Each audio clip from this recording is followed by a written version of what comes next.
मैं बोलता रहा हूँ 96 पेज लिखने हैं आपको 3 घंटे में भर के पूरा, मतलब इम्पॉसिबल था। पेन कौन सा यूज कर रहा है? 4 अटेम्प्ट हो गए, पेन नहीं पता चला मुझे अभी तक। इतनी रेड बुल पी ली, वॉशरूम जाना है कैफीन। दोस्त को फोन कर रोते हुए मैं कहा भाई प्रीलिम्स तो गया। लाइफ में न्यूक्लियर बम फोड़ दिया वो किसी ने। एक सुपर पावर जो आप लोगों के पास एज अ ब्यूरोक्रेट होनी चाहिए। हम लोग गेमिंग बहुत करते थे। ये जो हम भी तो खेलते थे। लवासा हम ही तो जीते थे, हमारी टीम ही जीती। सबका रहा था, सबका रहा था हमने। कि यूपीएससी की तैयारी आलू प्याज की सब्जी बनाने जैसी नहीं है। जैसे अभी प्री का मौसम चल रहा है, एंथ्रोपोलॉजी आजकल ट्रेंड में है, तो मुझे ये चीजें पता है कि भाई वुमेन में anaemia 50% of women in India have are suffering from anaemia. Probably शायद आज तक मैंने लाइफ में किसी के साथ भी ये शेयर नहीं की है कि किसी तो रोमन की बहुत जबरदस्त लड़ाई हो चुकी है गवर्नमेंट में, और एमएलए ने किसी से तो थप्पड़ मारा और मैं भी मतलब लड़ पड़ा, और मैंने मतलब बोल दिया कि आज के बाद तो होऊंगा ही नहीं, मतलब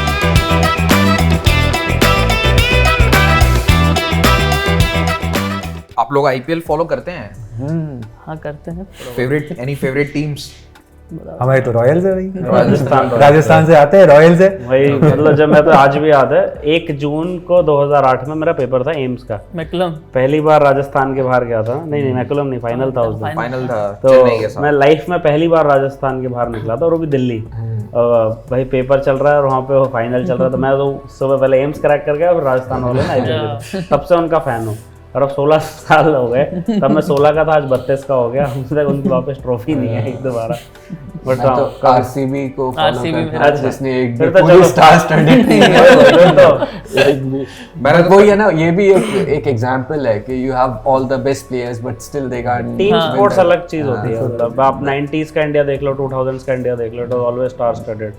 जब हमारी जो वर्स्ट टीम गई थी 2007 के वर्ल्ड कप में गई थी, कोई ना सचिन खेल रहा था ना द्रविड़, कोई भी नहीं था। बट अगर आपका टीम डायनामिक्स अच्छा है तो यू विल विन। मैंने तो तैयारी के समय देखना छोड़ दिया था आईपीएल, और उसके बाद से कभी नहीं देखा है आज दिन तक। और लगभग एस्पिरेंट्स को मैं सबको यही कहता हूँ कि आईपीएल को मत करो फॉलो। ऑल्दो आईपीएल में मतलब देखते हैं, मुझे पता है बहुत स्टूडेंट्स देखते हैं, पर उसके एसोसिएटेड बहुत सारी चीजें हैं, डिस्कशंस वगैरह, जिनमें आपका समय चला जाता है। तो मैच देख रहे हो तो आधा 1 घंटा अगर चिल करने के लिए देखिए, but don't make it a life. मतलब ये जरूर है कि आईपीएल का इतना मेरे को तो फैटीग लगता है कि इतना ज्यादा होने लग गया है कि थोड़ा आईपीएल एक्चुअली फैटीग। यूपीएससी में एक चीज तो समझ में आई कि स्ट्रिक्ट डूज एंड डोंट्स नहीं होते हैं क्या बात है। कि ये करो वो करो। सर वेयर मिनिमम रूल्स हैं, बट जी उसके बाद सर, व्हाट्सएप से चले जाओ, टेलीग्राम से चले जाओ, कट ऑफ कर दो, बैट को बिल्कुल थॉर्न्स का बना दो। तो वो why are you perpetuating so much of discrimination और self inflicted punishment on you? Try करो कि अपना खुद का सेल्फ कस्टोडियल टॉर्चर ना किया जाए तो ज्यादा बेटर है। बैलेंस तो connected, always be connected with everyone, because sir बहुत सुसाइड हो रहे हैं, कॉलेज में भी हुए हैं, ओआरएन में भी हो रहे हैं, इवन आईआईटी वाले जो जनता है कोटा में बहुत हो रहे हैं। और ये ऐसा कैपिटल है जहाँ पे आप लोग के फ्यूचर सिटीजन ही डेवलप हो रहे हैं। अगर और ऐसी टेंडेंसी सोशल मीडिया की वजह से बहुत ज़्यादा एम्पलीफाई कर चुकी है, बिकॉज वो peer pressure, social media pressure बहुत बढ़ चुका है। और पेरेंट भी शॉर्ट्स चला रहे हैं, बच्चे भी शॉर्ट्स चला रहे हैं, तो उनको लगता है यार ये बच्चा ऐसा हो मेरे जैसा, तो एक्सपेक्टेशन बढ़ जाती है। ट्राई करना चाहिए कम्युनिकेशन हमेशा मेंटेन रहे। और सर बेस्ट है सर, आप जितना बात करेंगे एंग्जाइटी लेवल, सैडनेस, डिप्रेशन से लिटरली कम होता है बात करने से। मतलब ये डेफिनेटली अनवाइंड करने का मेरा यही तरीका था, बात करो, खूब बात करो। मतलब ये जैसे इसने एक चीज बोली कि कनेक्टेड रहो, मुझे भी ये सबसे जरूरी चीज लेती है कि नॉर्मल फील करो। अगर तुम सबसे कट ऑफ हो गए, अपने रूम में बंद कर लिया, और तुम्हारे दिमाग में एक चीज चल रही है कि तुम बहुत कुछ बहुत बड़ा कर रहे हो, तो फिर ये डर भी आता है कि यार ये बहुत बड़ा होगा या नहीं होगा। जब तक तुम नॉर्मल लाइफ भी जी रहे हो, तुम थोड़ी देर माँ बाप से भी बात कर ले रहे हो, थोड़ी देर दोस्तों से बात कर ले रहे हो, हफ्ते 10 दिन में एक दिन जाके मिल आ रहे हो, थोड़ा सा कुछ स्पोर्ट फॉलो करते हो तो ठीक है, 1 घंटा आधा घंटा कर लिया। जब तक तुम नॉर्मल फील कर रहे हो इन योर ओन स्किन, है ना, कि ठीक है अपने दिमाग में लग रहा है ठीक है कुछ नॉर्मल कर रहे हैं, लाइफ चल रही है, तो तब तक ठीक है। बट जब तुम इसको लार्जर देन लाइफ बना लेते हो कि कुछ और नहीं है जीवन में, यही है, तो फिर ये भी लगता है कि ये नहीं हुआ तो फिर जीवन ही नहीं बचा। सो मुझे लगता है ये बहुत जरूरी है कि नॉर्मल फील करते रहो कि ठीक है दुनिया तुम्हारे अराउंड रिवॉल्व नहीं करती है। पॉन्टिंग का मैं एक बार स्टेटमेंट सुन रहा था, तो पूछते तुम लोग क्या अलग करते थे, क्योंकि बिकॉज 96 के फाइनल में भी वो खेला, टॉप स्कोरर था, बट वो हार गए। फिर 99 के फाइनल में था वो, 2003 के फाइनल में था वो, 2007 के फाइनल में था, 2011 में भी उसने सेंचुरी मारी, वो युवराज अच्छा खेल गया। बेसिकली ही 100 success over 5 world cups almost. तो बोला आप लोग क्या करते हो फाइनल से पहले, कहते हैं बोले हम कुछ नहीं करते, सामने वाली टीम इतने डरे में रहती है कि they try to do something extraordinary, we just consider it as another game. उनकी इतने डरे रहते हैं कि यार पता नहीं वो लोग आ रहे हैं, पता नहीं क्या होगा तो कभी वही है, मतलब वाइब तो जहीर नहीं डाली थी। वही तो मैं बोल रहा हूँ, पॉन्टिंग ने तो डलवाई नहीं थी। वो कुछ नहीं करते, हम तो अपना वो खेलते हैं, और जैसे ही थोड़े से कॉर्नर लगते हैं ना हम, तो फिर अभी गो फॉर द किल।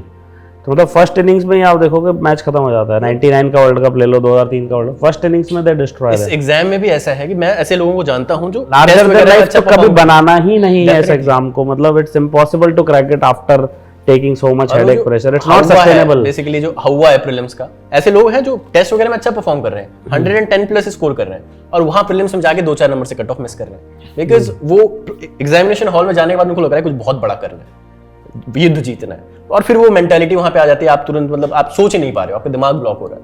तो मुझे लगता है यही एक चीज है कि आप एक मैं थोड़ी इंटरेस्टिंग सी चीज बताऊं, प्रॉब्ली शायद आज तक मैंने लाइफ में किसी के साथ भी ये शेयर नहीं की है। बताओ सर। कि जो है जब मैं पहला वाला मेंस दे रहा था, पहले मेंस के पहले पेपर की शुरुआत में जिस दिन पहला लाइफ का पहला मेंस लिख रहा था, उस समय शुरू के 15-1 मिनट तो मतलब मैं बिल्कुल ही वो हो गया था, ब्लैंक। हाँ, अच्छा। और मतलब इतना ब्लैंक हो गया था कि Roman I went to the restroom, washroom गए एंड मेरे मतलब भैया मैं टॉयलेट नहीं कर पाया था, इतना एंशियस था उस टाइम पे, राइट। फिर समाव में वापस आया, वापस आके थोड़ा बहुत इधर उधर दे जाके नॉर्मलाइज हुआ, 10-15 मिनट बाद है, फिर मैं आराम से करने लग गया। बट आपको वॉशरूम जाते हुए देख के जरूर बच्चे कह रहे हैं इसका तो नहीं हो रहा है, उन्हें क्या पता था, राइट। मेरे साथ भी सेम स्टोरी हुई थी मेडिकल साइंस का। मतलब पहले तो इतना हमारे साथ तो क्या हुआ था, 2014 में लाइफ चेंजिंग पैटर्न चेंज हुआ था, पता नहीं आप लोगों को कितना पता है कि नहीं। 2013 का जो यूपीएससी था, उससे पहले सारे चेंजेस एक तरफ कर लो और उसके बाद के एक तरफ सब हटा दिया, ऑप्शनल हटा दिया, पता नहीं एथिक्स डाल दिया, इंटरनल सिक्योरिटी डाल दिया, सीसैट को मैंडेटरी नंबर जोड़ेंगे, पता नहीं क्या क्या कर दिया, सबका दिमाग खराब। और फिर उसमें दिए भी उन्होंने 6 महीने प्रिपेयर करने के लिए। तो मतलब जैसे 26 मई को हमारा प्री था 2013 में, और दिसंबर में जाके वो था मेंस, 6 महीने दिए। तो अब सबको तब तक क्या होता था, ऐसे 2000 से 2500 वर्ड्स लिखने होते थे। हमारे दे दिए पहले पेपर में 25 क्वेश्चन, और वो पुलिंदा आया था 96 पेज का, मेरे को आज भी याद है, और उसमें खाली है सब कुछ। पहले तो क्या होता था, आंसर कॉपी अलग होती थी, क्वेश्चन कॉपी अलग होती थी, आप अपने हिसाब से लिख दो, उसमें एक लाइन लिख दिया 2 पेज छोड़ दिए, एक लाइन लिख दी 2 पेज छोड़ दिए। तो मैंने बैक ऑफ द हेड ऐसे कैलकुलेट किया, 200 वर्ड्स के पर क्वेश्चन, 5000 वर्ड्स लिखने पड़ेंगे आपको 3 घंटे में। नहीं होता, सिलिकॉन टेप का कुछ आया था सर, सिलिकॉन टेप, मैं कह रहा हूँ 5000 वर्ड्स आपको लिखने हैं। मुझे लगता है आधे लोग तो वहीं पे डिस्क्वालीफाई हो गए। नहीं हो पाता। मैंने वहाँ पे मतलब 2 रेड बुल पी रखी थी और एक स्निकर खाई, मतलब मेरे जेब में पड़ी थी। उसके बाद जो मैं लिखने लगा ना हाथ से, मतलब बस आग ही निकाल देते उसकी। और फिर इतनी रेड बुल पी ली, क्या वॉशरूम जाना है कैफीन। तो अब 2.5 घंटे हो गए, अब लास्ट का आधा घंटा बचा। मैं इसमें हूँ कि भाई दिमाग काम करे नहीं, और उधर फिर मैं जल्दी से भाग के, मतलब ऐसे 1.5-2 मिनट में, हाथ वाथ भी नहीं धोए, जल्दी आके और जैसे जैसे पूरा उस पेपर को किया, लास्ट मोमेंट तक लिख रहा था। और जितने भी जो मेरे से भी बहुत ज्यादा नॉलेजेबल लोग थे, मैं तो 21 साल का 22 साल डॉक्टर की का राइटिंग आ रही है।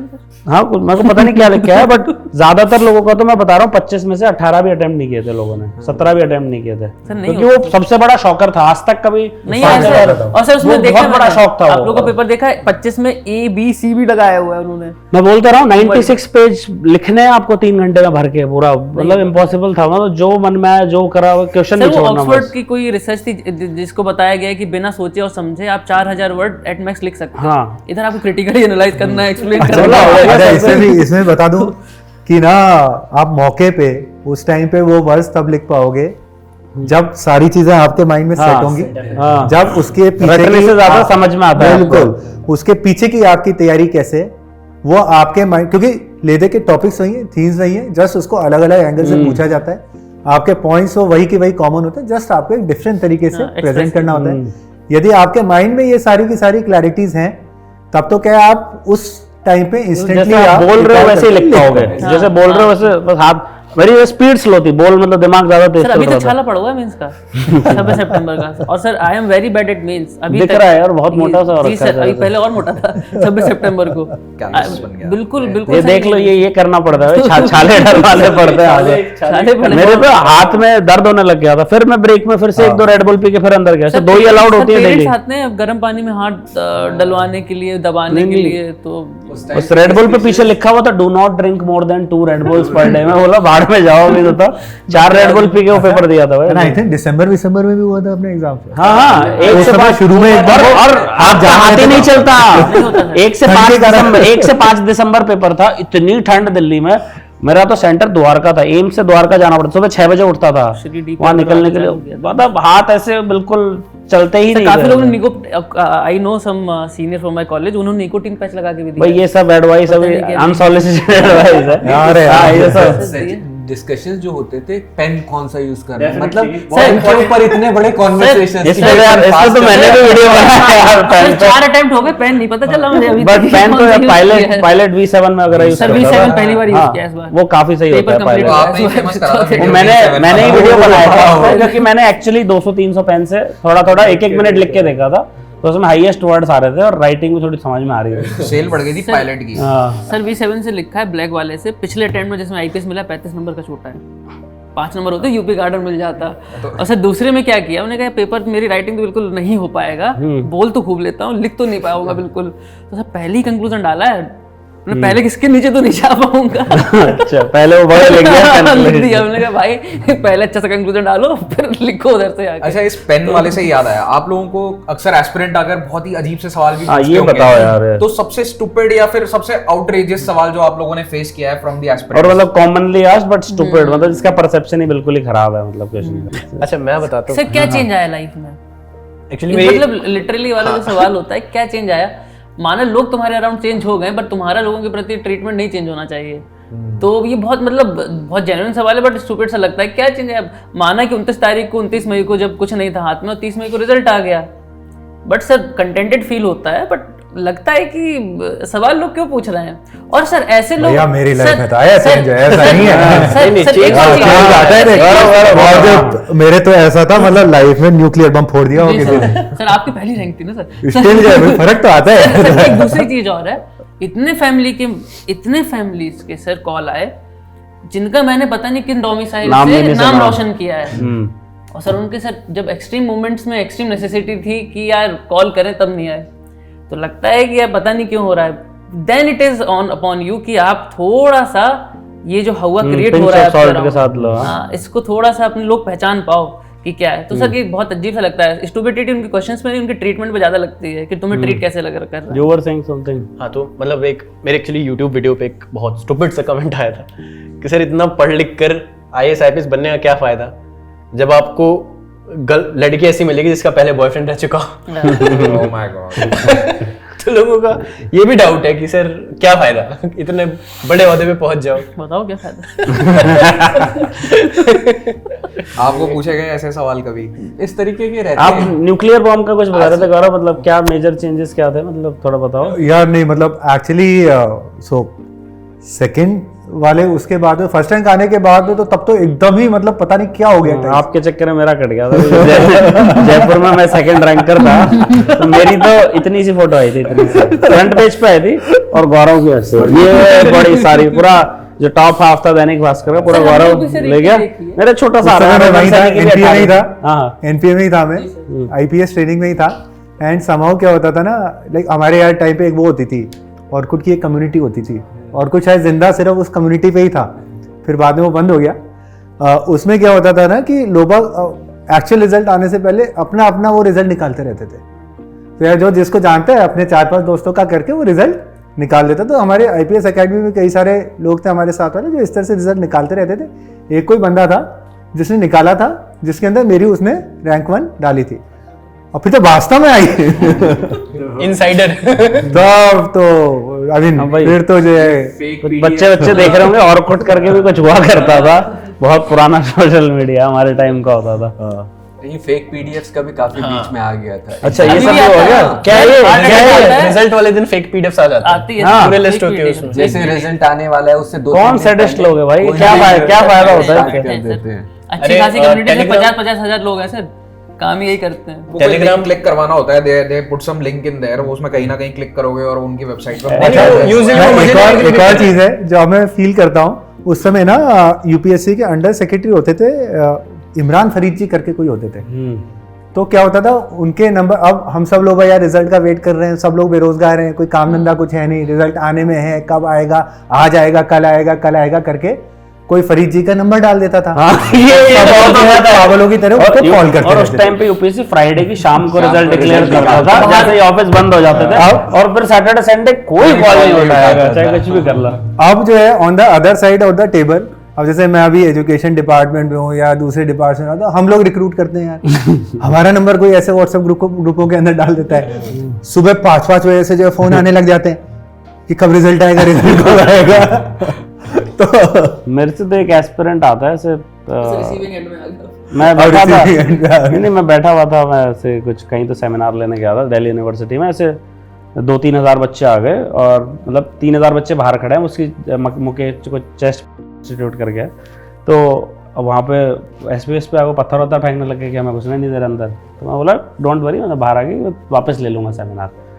तो वो बच्चा फिर से डाउट पूछा, मैं बोला यार अभी एक और सेमिनार सेम रिपीट करना पड़ेगा क्योंकि 6,000 लोग हैं, 3,000 बाहर हैं, वो हड़गदंग कर रहे हैं, राइटिंग हो जाएगी। तो ये 3,000 का वो बैठा रहा आगे वाले रूम में, फिर वो 3,000 का बैठा रहा। तो लास्ट में आके ऐसे मुझको लगा कुछ पूछेगा सीरियस वगैरह क्वेश्चन कि सर हमारे पिताजी बता दें कि आम खाते हैं पेपर देने से पहले तो अच्छा होता है, उसमें थोड़ा ग्लूकोज है।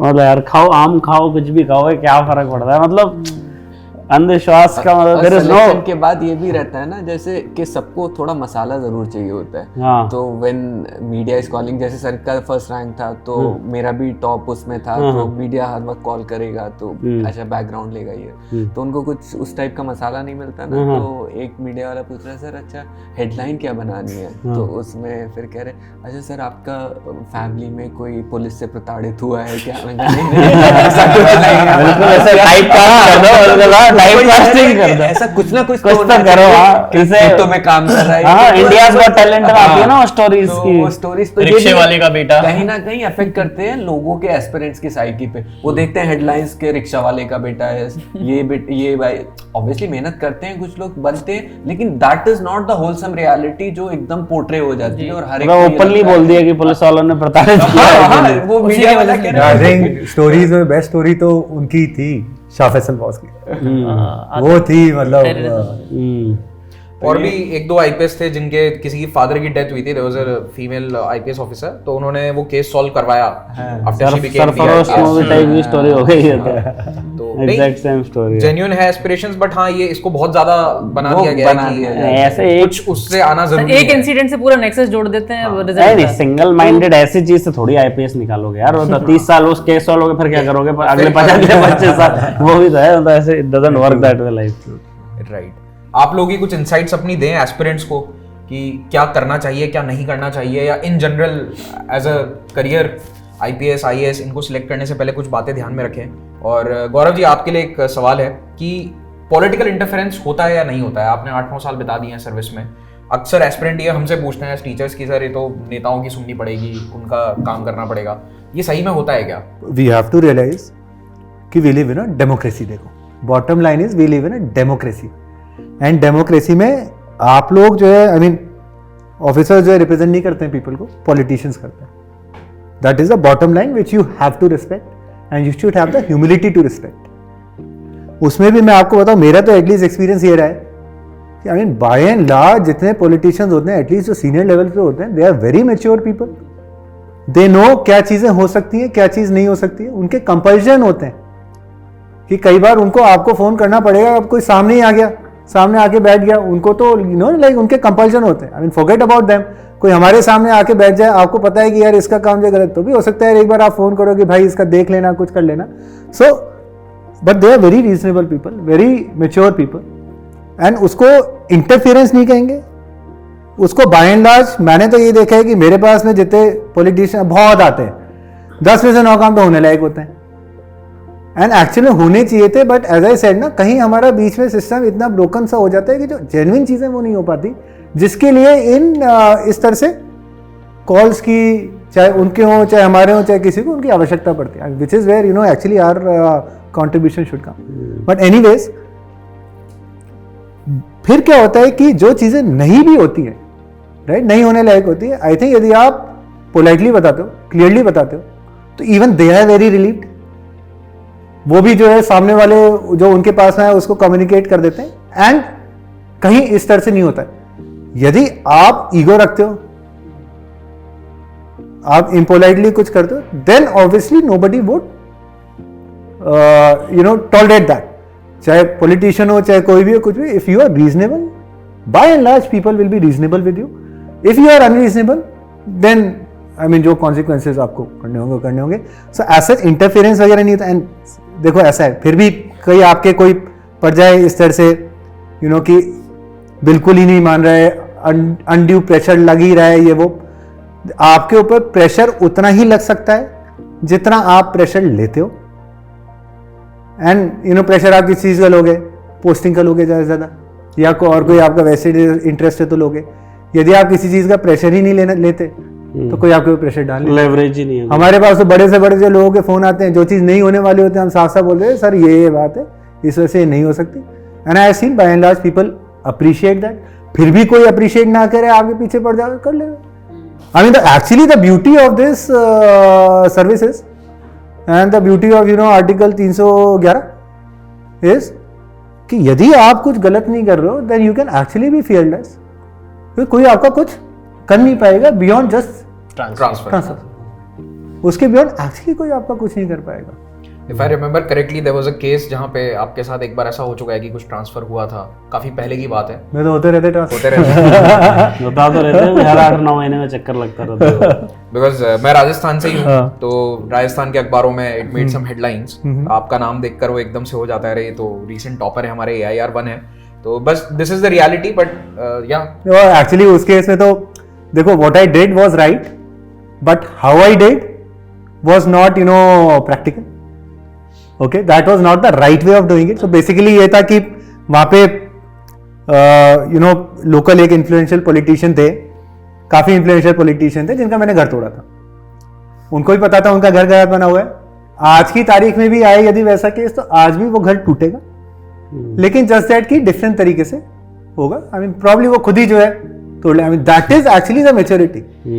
उन्होंने बाद में मेरे से बोला कि साहब आप मेरे को यदि पहले बोल देते तो मैं खुद ही हटा लेता। एंड आज की तारीख में भी we are on very good professional terms. उनके मेरे पास अभी फोन आते रहते हैं, मैं भी उनसे बात करता रहता हूँ। No hard feelings, no hard feelings at all, no hard feelings at all. This is the side which that is people actually the don't say. Maturity. उस समय ठीक है, मैं नया था, लाइक बिल्कुल जो है बाय द बुक सारी चीजें कर करा के मैंने कर दिया। आई मीन ठीक है, बाय द बुक आप करो, अच्छी बात है, but there is a practical side to it. यदि प्रॉब्लम है जस्ट उनको बोल देता कि सर देखो ऐसी ऐसी ये बात है, आपका ये गलत बना हुआ है, प्लीज आप हटा लो, तो खुद हटा लेते। नहीं, काफी रूमर्स उड़ते हैं मेरे बारे में भी। जैसे मैंने रिजाइन किया था तो कोरा पे आ गए थे बहुत सारे रूमर कि किसी तो रोमन की बहुत जबरदस्त लड़ाई हो चुकी है गवर्नमेंट में, और MLA ने किसी से तो थप्पड़ मारा, और मैं भी लड़ पड़ा, और मैंने बोल दिया कि आज के बाद तो आऊँगा ही नहीं, क्योंकि ऑनेस्ट है कि मैं आज तक किसी MLA से मिला ही नहीं था वहाँ पे, मैं मिला ही नहीं, छोड़ो आप दूसरे की बात। मैं तो वहाँ पे बहुत ही कम टाइम के लिए था जबलपुर में। I came back to Bangalore and I started an academy. But अगर इस लेवल का रूमर आ सकता है जो बिल्कुल ही बेसलेस है, आप समझ रहे हो, मैं तो कभी गया ही नहीं इंदौर में। मैं तो भोपाल में 2-3 महीने ट्रेनिंग हुई थी, फिर जबलपुर में था 1-2 महीने।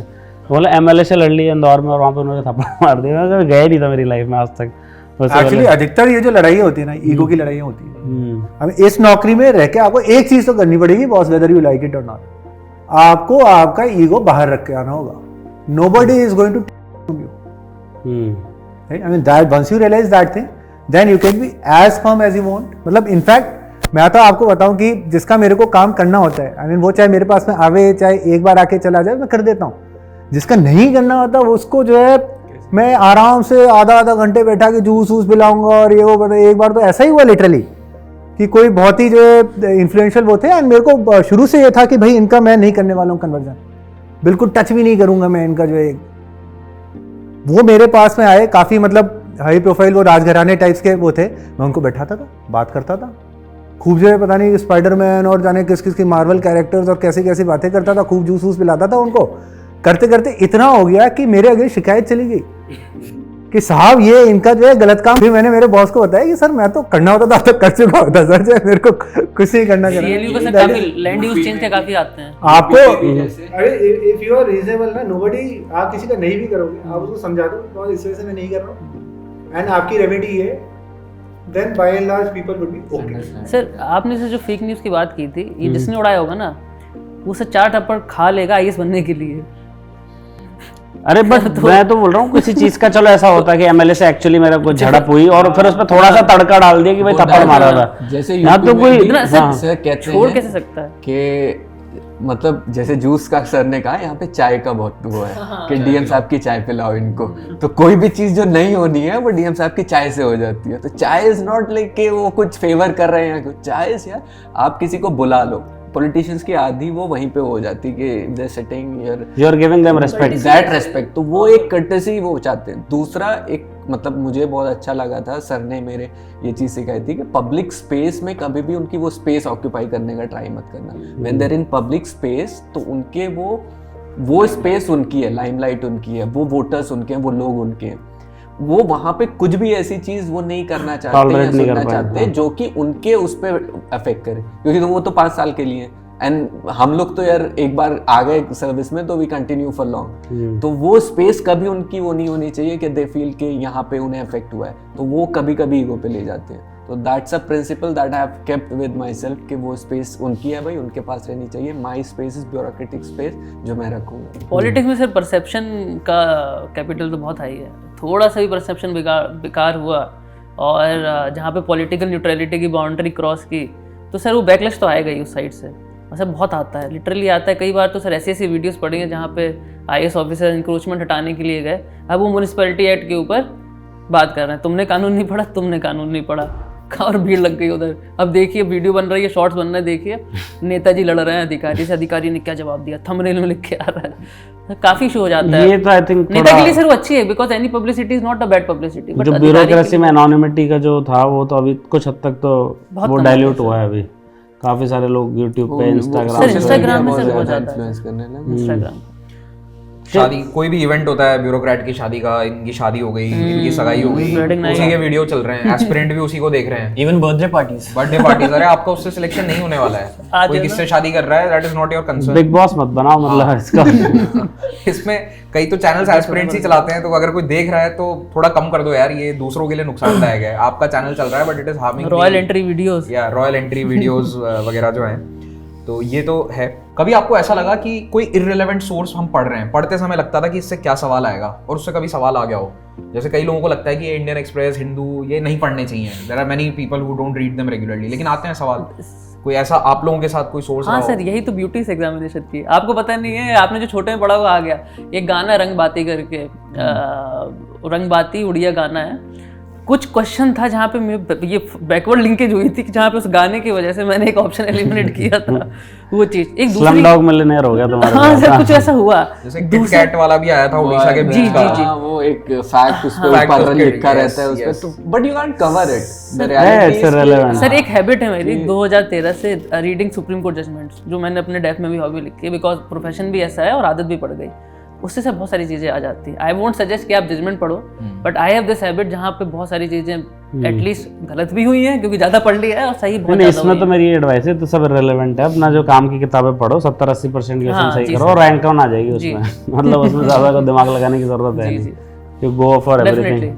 इररिलेवेंट चीजें मतलब जो जनरली जो लोग करते हैं, मैं देखता हूँ कि जैसे नोट मेकिंग, हर चीज की नोट मेकिंग, वो न्यूज़पेपर भी पढ़ रहे तो उसकी भी नोट मेकिंग, कोई किताब जो किताब से रिवाइज हो सकती है उसकी भी नोट मेकिंग। तो ये नोट मेकिंग सुन लिया और पहली बार पढ़ रहे हैं उसकी नोट मेकिंग करने लग रहे हैं, तो आप बेसिकली एक उस किताब को रेप्लिकेट कर रहे हो। तो मुझे लगता है ये एक बहुत बड़ी गलती है जो अवॉइड करना चाहिए। मैंने भी किया था स्टार्टिंग में, मैंने क्या किया था, न्यूज़पेपर की मैं कटिंग्स निकाल लेता था, कोई आर्टिकल पढ़ा, लगा बड़ा अच्छा आर्टिकल है, इससे जरूर सवाल आएगा, आर्टिकल निकाल लिया। अब 1 साल बाद वो इतना ढेर बन गया नोट्स भी, और फिर वो फेंका मैंने। अगर नोट्स भी बनाने हो तो it should be like 5% of the words, और वो फर्स्ट टाइम में पॉसिबल नहीं है। 100 वर्ड्स की बुक है तो वो 5 वर्ड या 10 वर्ड में कंसाइज होनी चाहिए, उसके 75 वर्ड बना लेते हैं, ऑफ एंड द फॉर ये सब हटा देते हैं, सारे कीवर्ड्स लिख सर देते हैं लोग। आपकी एक सजेशन, एक एडवाइस थी जो मुझे याद थी जब मैंने पहला अटेम्प्ट दिया था, कि और नोट सर पहले अटेम्प्ट में बनते हैं, लिटरली जो नोट्स बनेंगे। और पहले अटेम्प्ट में नौकरी चल रही थी प्रोफेशन, क्योंकि लॉ फर्म में था, एक corporate investment security law firm में, सिर्फ 6 महीने बाकी थे प्री आने के लिए। आपने सर एक बहुत पहले एडवाइस दी थी कि अगर आपके पास टेस्ट हैं और बुक्स हैं और आइलैंड में भेजा जा रहा है तो आप क्या लेके जाओगे? अब डेफिनेटली टेस्ट, बहुत टेस्ट लगाए, हमेशा पूरा ओरिएंटेशन बन गया टेस्ट का, पर डिफिकल्टी ये आ जाती है एस्पिरेंट्स के साथ, they do not want to be, human psychology, they do not want to be questioned. Sir वो टेस्ट पोस्टपोन करते जाते। जैसे अभी प्री का मौसम चल रहा है, प्री के टाइम में क्या होगा सर, लोग प्री का टेस्ट लगाएंगे, गलती करेंगे, फिर सर वो सोचेंगे कि मेरी नॉलेज कम है, और सर फिर दूसरे टेस्ट को डिले करते चले जाएंगे, फिर वो और पढ़ते चले जाएंगे, एक विशेष साइकिल बन जाएगी जहाँ आपने बिल्कुल टेस्ट नहीं लगाए होंगे, उनका प्री नहीं निकलेगा डेफिनेटली। जो उन्हें मॉक नहीं लगाया सर, आई कैन डेफिनेटली से नहीं निकलेगा जी। जैसे अच्छा क्वेश्चन है, बहुत ही अच्छा क्वेश्चन है कि टेस्ट कम देते हैं। मोस्ट कॉमन मिस्टेक क्या होती है आप लोगों के परसेप्शन में, मतलब जो पता है कि करना होता है बट नहीं करते लोग? जैसे ये तो मेरे को टोटली एग्री विद दिस, कि अगर प्री के 30-40 टेस्ट भी नहीं दिए तो क्या ही पॉइंट है अगर देने का। Notes making, that is very important. Notes making अगर इफ यू नॉट डूइंग, क्योंकि वो ऑर्गेनाइज नहीं कर पाओगे आप मेंस में। जैसे सर ने कहा कि कितना भी हम सोचे कि वहाँ पे 3 घंटे में हम लिख रहे हैं, unless you have not practice उसको ऑर्गेनाइज नहीं किया है दिमाग में, वो रेप्लिकेट नहीं होगा वहाँ पे। तो वो ऑर्गेनाइज होना नोट्स में ही पॉसिबल। जो गधे बुक में ही लिख देते हैं उसके ऊपर, मुझसे से नहीं बने ना बना पाया वो नोट मेकिंग नहीं होता भाई। सर हमसे नहीं हुआ लिटरली सर, मैं क्या है कि हेल्प मेरा करता ना- है सर नोट। मेरे टाइम पे आई थिंक उस टाइम पे मैंने एक आईपैड रखा हुआ था। सर आपके नोट्स अभी भी अवेलेबल हैं। मैंने आईपैड रखा हुआ था, और यार मैं बात कर रहा हूँ 2012 की है ना, तब ये सारी चीज़ें इतनी वो थी नहीं। मैंने एक आईपैड रखा हुआ था और मैं ऑनलाइन नोट्स बनाता था, क्योंकि क्या है कि मेरी टाइपिंग स्पीड लिखने से काफ़ी बेटर है। मैं ऑनलाइन नोट्स बनाता था, एंड जहाँ कहीं से भी कुछ पढ़ता था तो उन नोट्स को फॉर्मेट करता रहता था, एडिट करता रहता था कि भाई एक ही सिंगल रनिंग नोट रहे। Actually that thing help me the most.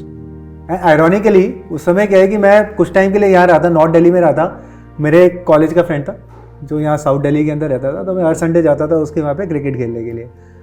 तो पूछता था कि आपका जो है क्या एडवांटेज है, इन्होंने एमबीए उसने कर रखा था, क्या आपका कोर एडवांटेज है, कॉम्पिटेंसी एडवांटेज, क्या आपका कोर कॉम्पिटेटिव एडवांटेज है। तो मैं मेरा आईपैड दिखाता था, बोलता था ये ये मेरा एडवांटेज है।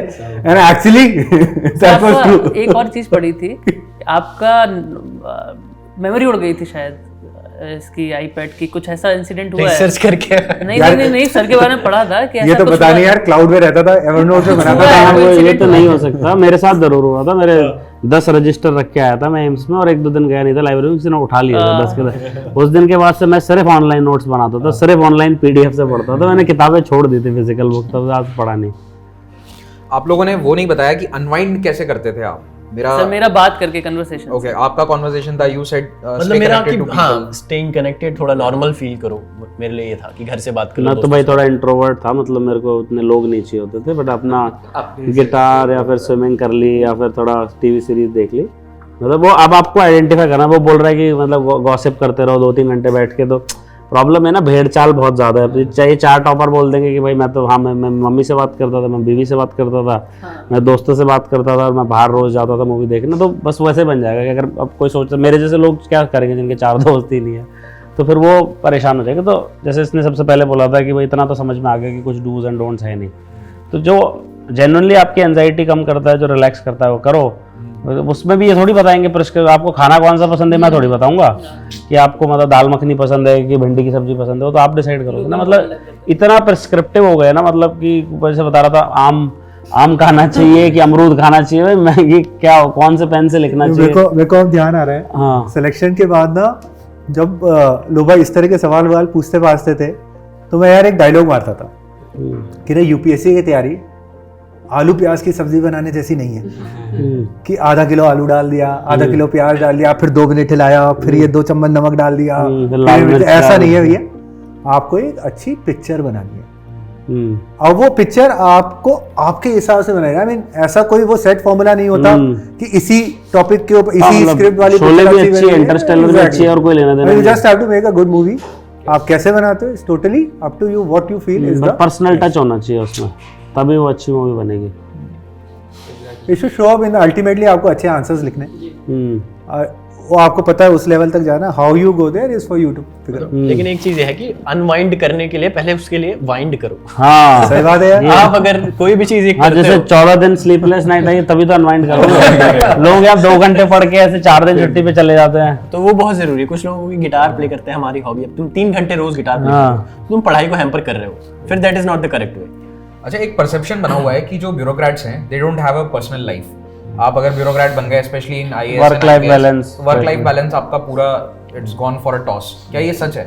अफेक्ट होता है, लेकिन फिर again it depends on individual to individual. क्योंकि वर्क लाइफ बैलेंस में क्या आता है, एक तो आपका पोस्टिंग्स का इशू रहता है, दूसरा आपका छुट्टियों का रहता है। जनरली उतना आप जब फील्ड पे होते हो तो वो नहीं मिल पाते। दूसरा आपका एक सोशल सर्कल का इशू रहता है। तो कहीं ना कहीं ये तीनों चीज़ें अफेक्ट तो होती हैं। आपको ट्रैवलिंग करनी है, suppose a person wants to travel, बाहर जाना है तो एनओसी चाहिए, इंडिया में ट्रैवल करना है तो लॉन्ग हॉलीडेज चाहिए, वो आप फील्ड पे रहो कभी भी हो, कभी इलेक्शन चल रहे हैं, कभी कुछ चल रहा है। तो ये 3-4 चीज़ें हैं जो अफेक्ट होती हैं। बट मैंने अभी तक देखा है कि if a person is willing, ये रीजनिंग हो जाती है कि उसको नहीं करना है तो वो रीज़न ढूंढ लेता है। बट मुझे सपोज ट्रैवल करना है, कहीं जाना है, तो I find ways to travel, चाहे मैं ऑफिशियल उसके साथ लगा लूँगा, चाहे मैं कोई और रीज़न के साथ लगा लूँगा। ऐसे ही आपका सोशल सर्कल का हो जाता है कि आप अगर अपने आप को क्लोज कर लोगे एंड यू फील के मतलब ब्यूरोक्रेसी में उतना नहीं हो पाता, तो वो नहीं हो पाता है। तो it depends individual to individual. तो पर्सनल लाइफ आपकी होती है, डिपेंड्स आप उसको कैसे लेके चलना चाहते हो। ओके। तो ऐसा नहीं है कि वर्क लाइफ बैलेंस नहीं बन पाता है। तो आप अगर प्राइवेट जॉब में भी होंगे, किसी को अगर नहीं बनाना है ना, तो वो वहाँ भी रीजन जितने लोगों से मैंने बात करी हो तो ड्रास्टिक फ्लक्चुएशंस आते हैं डिपेंडिंग ऑन की टाइम एंड स्पेस, कहाँ पे हो, इलेक्शन होने वाले हैं 2 महीने बाद तुम डिस्ट्रिक्ट कलेक्टर हो, totally depends on time and space. तो साइन वेव बनेगा प्रॉपर इसमें कि कभी इतने बिजी हो जाओगे कि कुछ 1 घंटा भी नहीं मिलेगा खुद के लिए, और कभी कुछ महीनों तक कुछ करने के लिए ही नहीं है। तो आई थिंक ये होगा। गौरव यार इसमें ना तो भला absolutely right as Roman said कि इट विल डिपेंड ऑन आपकी पोस्टिंग्स के ऊपर काफ़ी कुछ डिपेंड करेगा, उसमें भी पर्टिकुलर टाइम्स के ऊपर काफ़ी डिपेंड करेगा। बट ना यदि आप सिक्लिकल उसकी बियॉन्ड आप यदि लॉन्ग टर्म एक यदि व्यू लो मार्केट तो ना अल्टीमेटली आपका वर्क लाइफ बैलेंस सिर्फ और सिर्फ इस बात पे डिपेंड करेगा कि आप खुद चीज़ों का कितना लोड लेते हो, आप खुद के आपके एम्बिशंस क्या हैं। If you are out there, if you want to please everyone, then you know obviously beyond a time आप बर्नआउट करोगे। आई मीन यार actually if we you know look back कि ये जो सर्विसेज है ना, दे आर ब्यूटीफुल सर्विसेज। आप अपने आप में एक इंडिपेंडेंट ऑटोनोमस यूनिट हो। You just need to realise it कि you I mean life has given you an opportunity कि अब आप रैट रेस से बाहर आ सकते हो।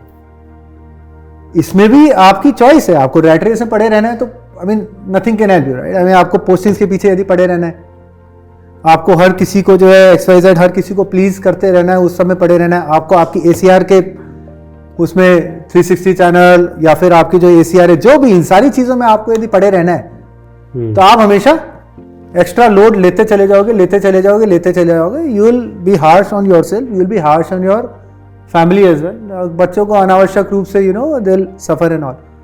तो यहाँ पे it is important to realise कि आप ना एक्चुअली अब जो है सेल्फ एक्चुअलाइजेशन के लिए काम कर सकते हो इंस्टेड ऑफ यू नो ये पोस्टिंग वोस्टिंग सबसे ऊपर उठ के। जिन चीज़ों की जो चीज़ें आप पढ़ते थे जब तैयारी करते थे, तब आप सोचते थे कि ओके यू नो मैं इस तरह की चीज़ों के ऊपर क्यों ना कुछ करूं। ये नौकरियां वाकई में आपको मौका देती हैं उस तरह की चीज़ों पे काम करने का। आपका कोई जज करने वाला नहीं है। अभी चाहे आपकी ACR फेसीआर कैसी भी हो, अल्टीमेटली कोई फर्क नहीं पड़ने वाला।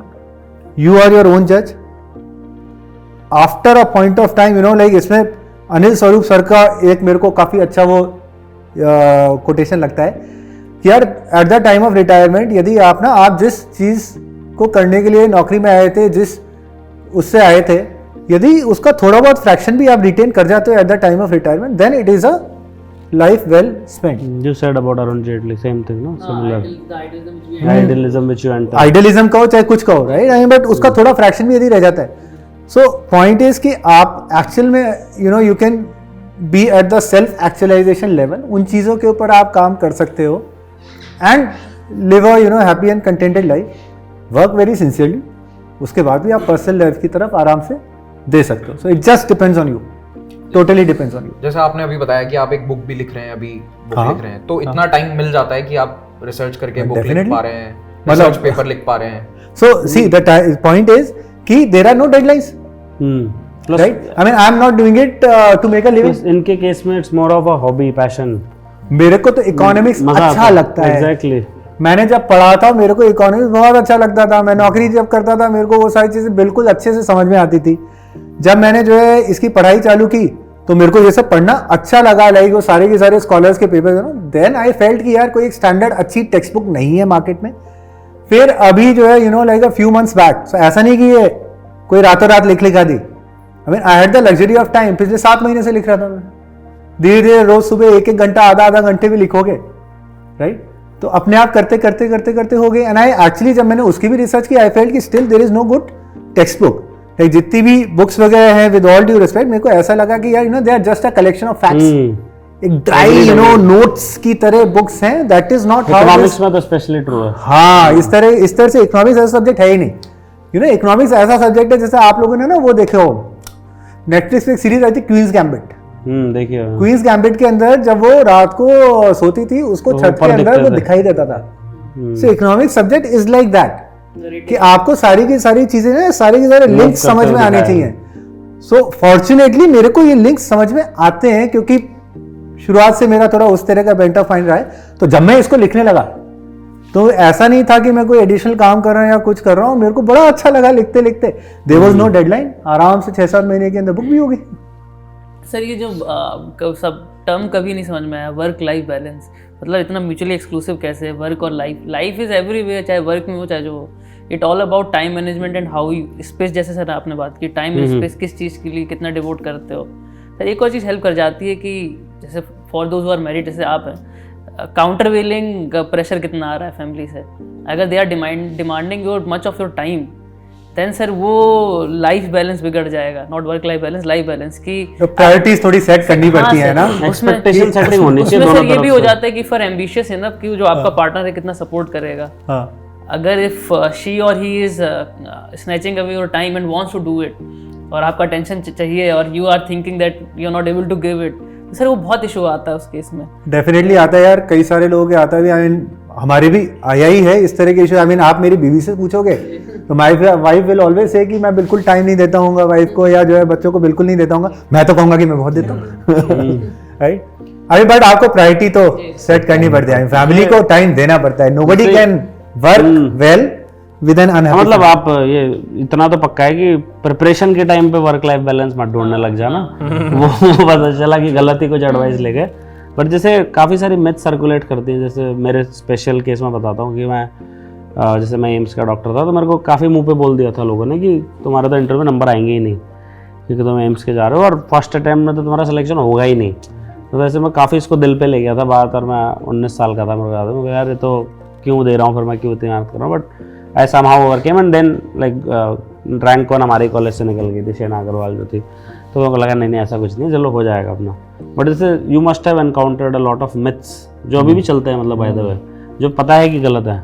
तो I just wanted to highlight those aspect कि जो आपको लगता है कि ये आपको काफ़ी 6 महीने 12 महीने तक लगता रहा है ये तो सच है, तो बाद में पता चला है तो बिल्कुल ही मतलब बेबुनियाद बात है। तो प्रिपरेशन के टाइम पे यूपीएससी प्रिपरेशन के दौरान काफी मिथ्स रहते हैं जो कई सही होते हैं, नहीं होते हैं। आप लोगों को ऐसा कोई मिथ लगा हो जो आपका बाद में बस्ट हो गया? वैसे तो हर एग्जाम के बारे में मिथ्स होते हैं, but UPSC is very notorious for myths. जैसे जेई के बारे में कोई ऐसे मिथ नहीं सुना है, बट यूपीएससी में बहुत ज़्यादा होते हैं। जेई में तो बच्चे होते हैं देते टाइम तो।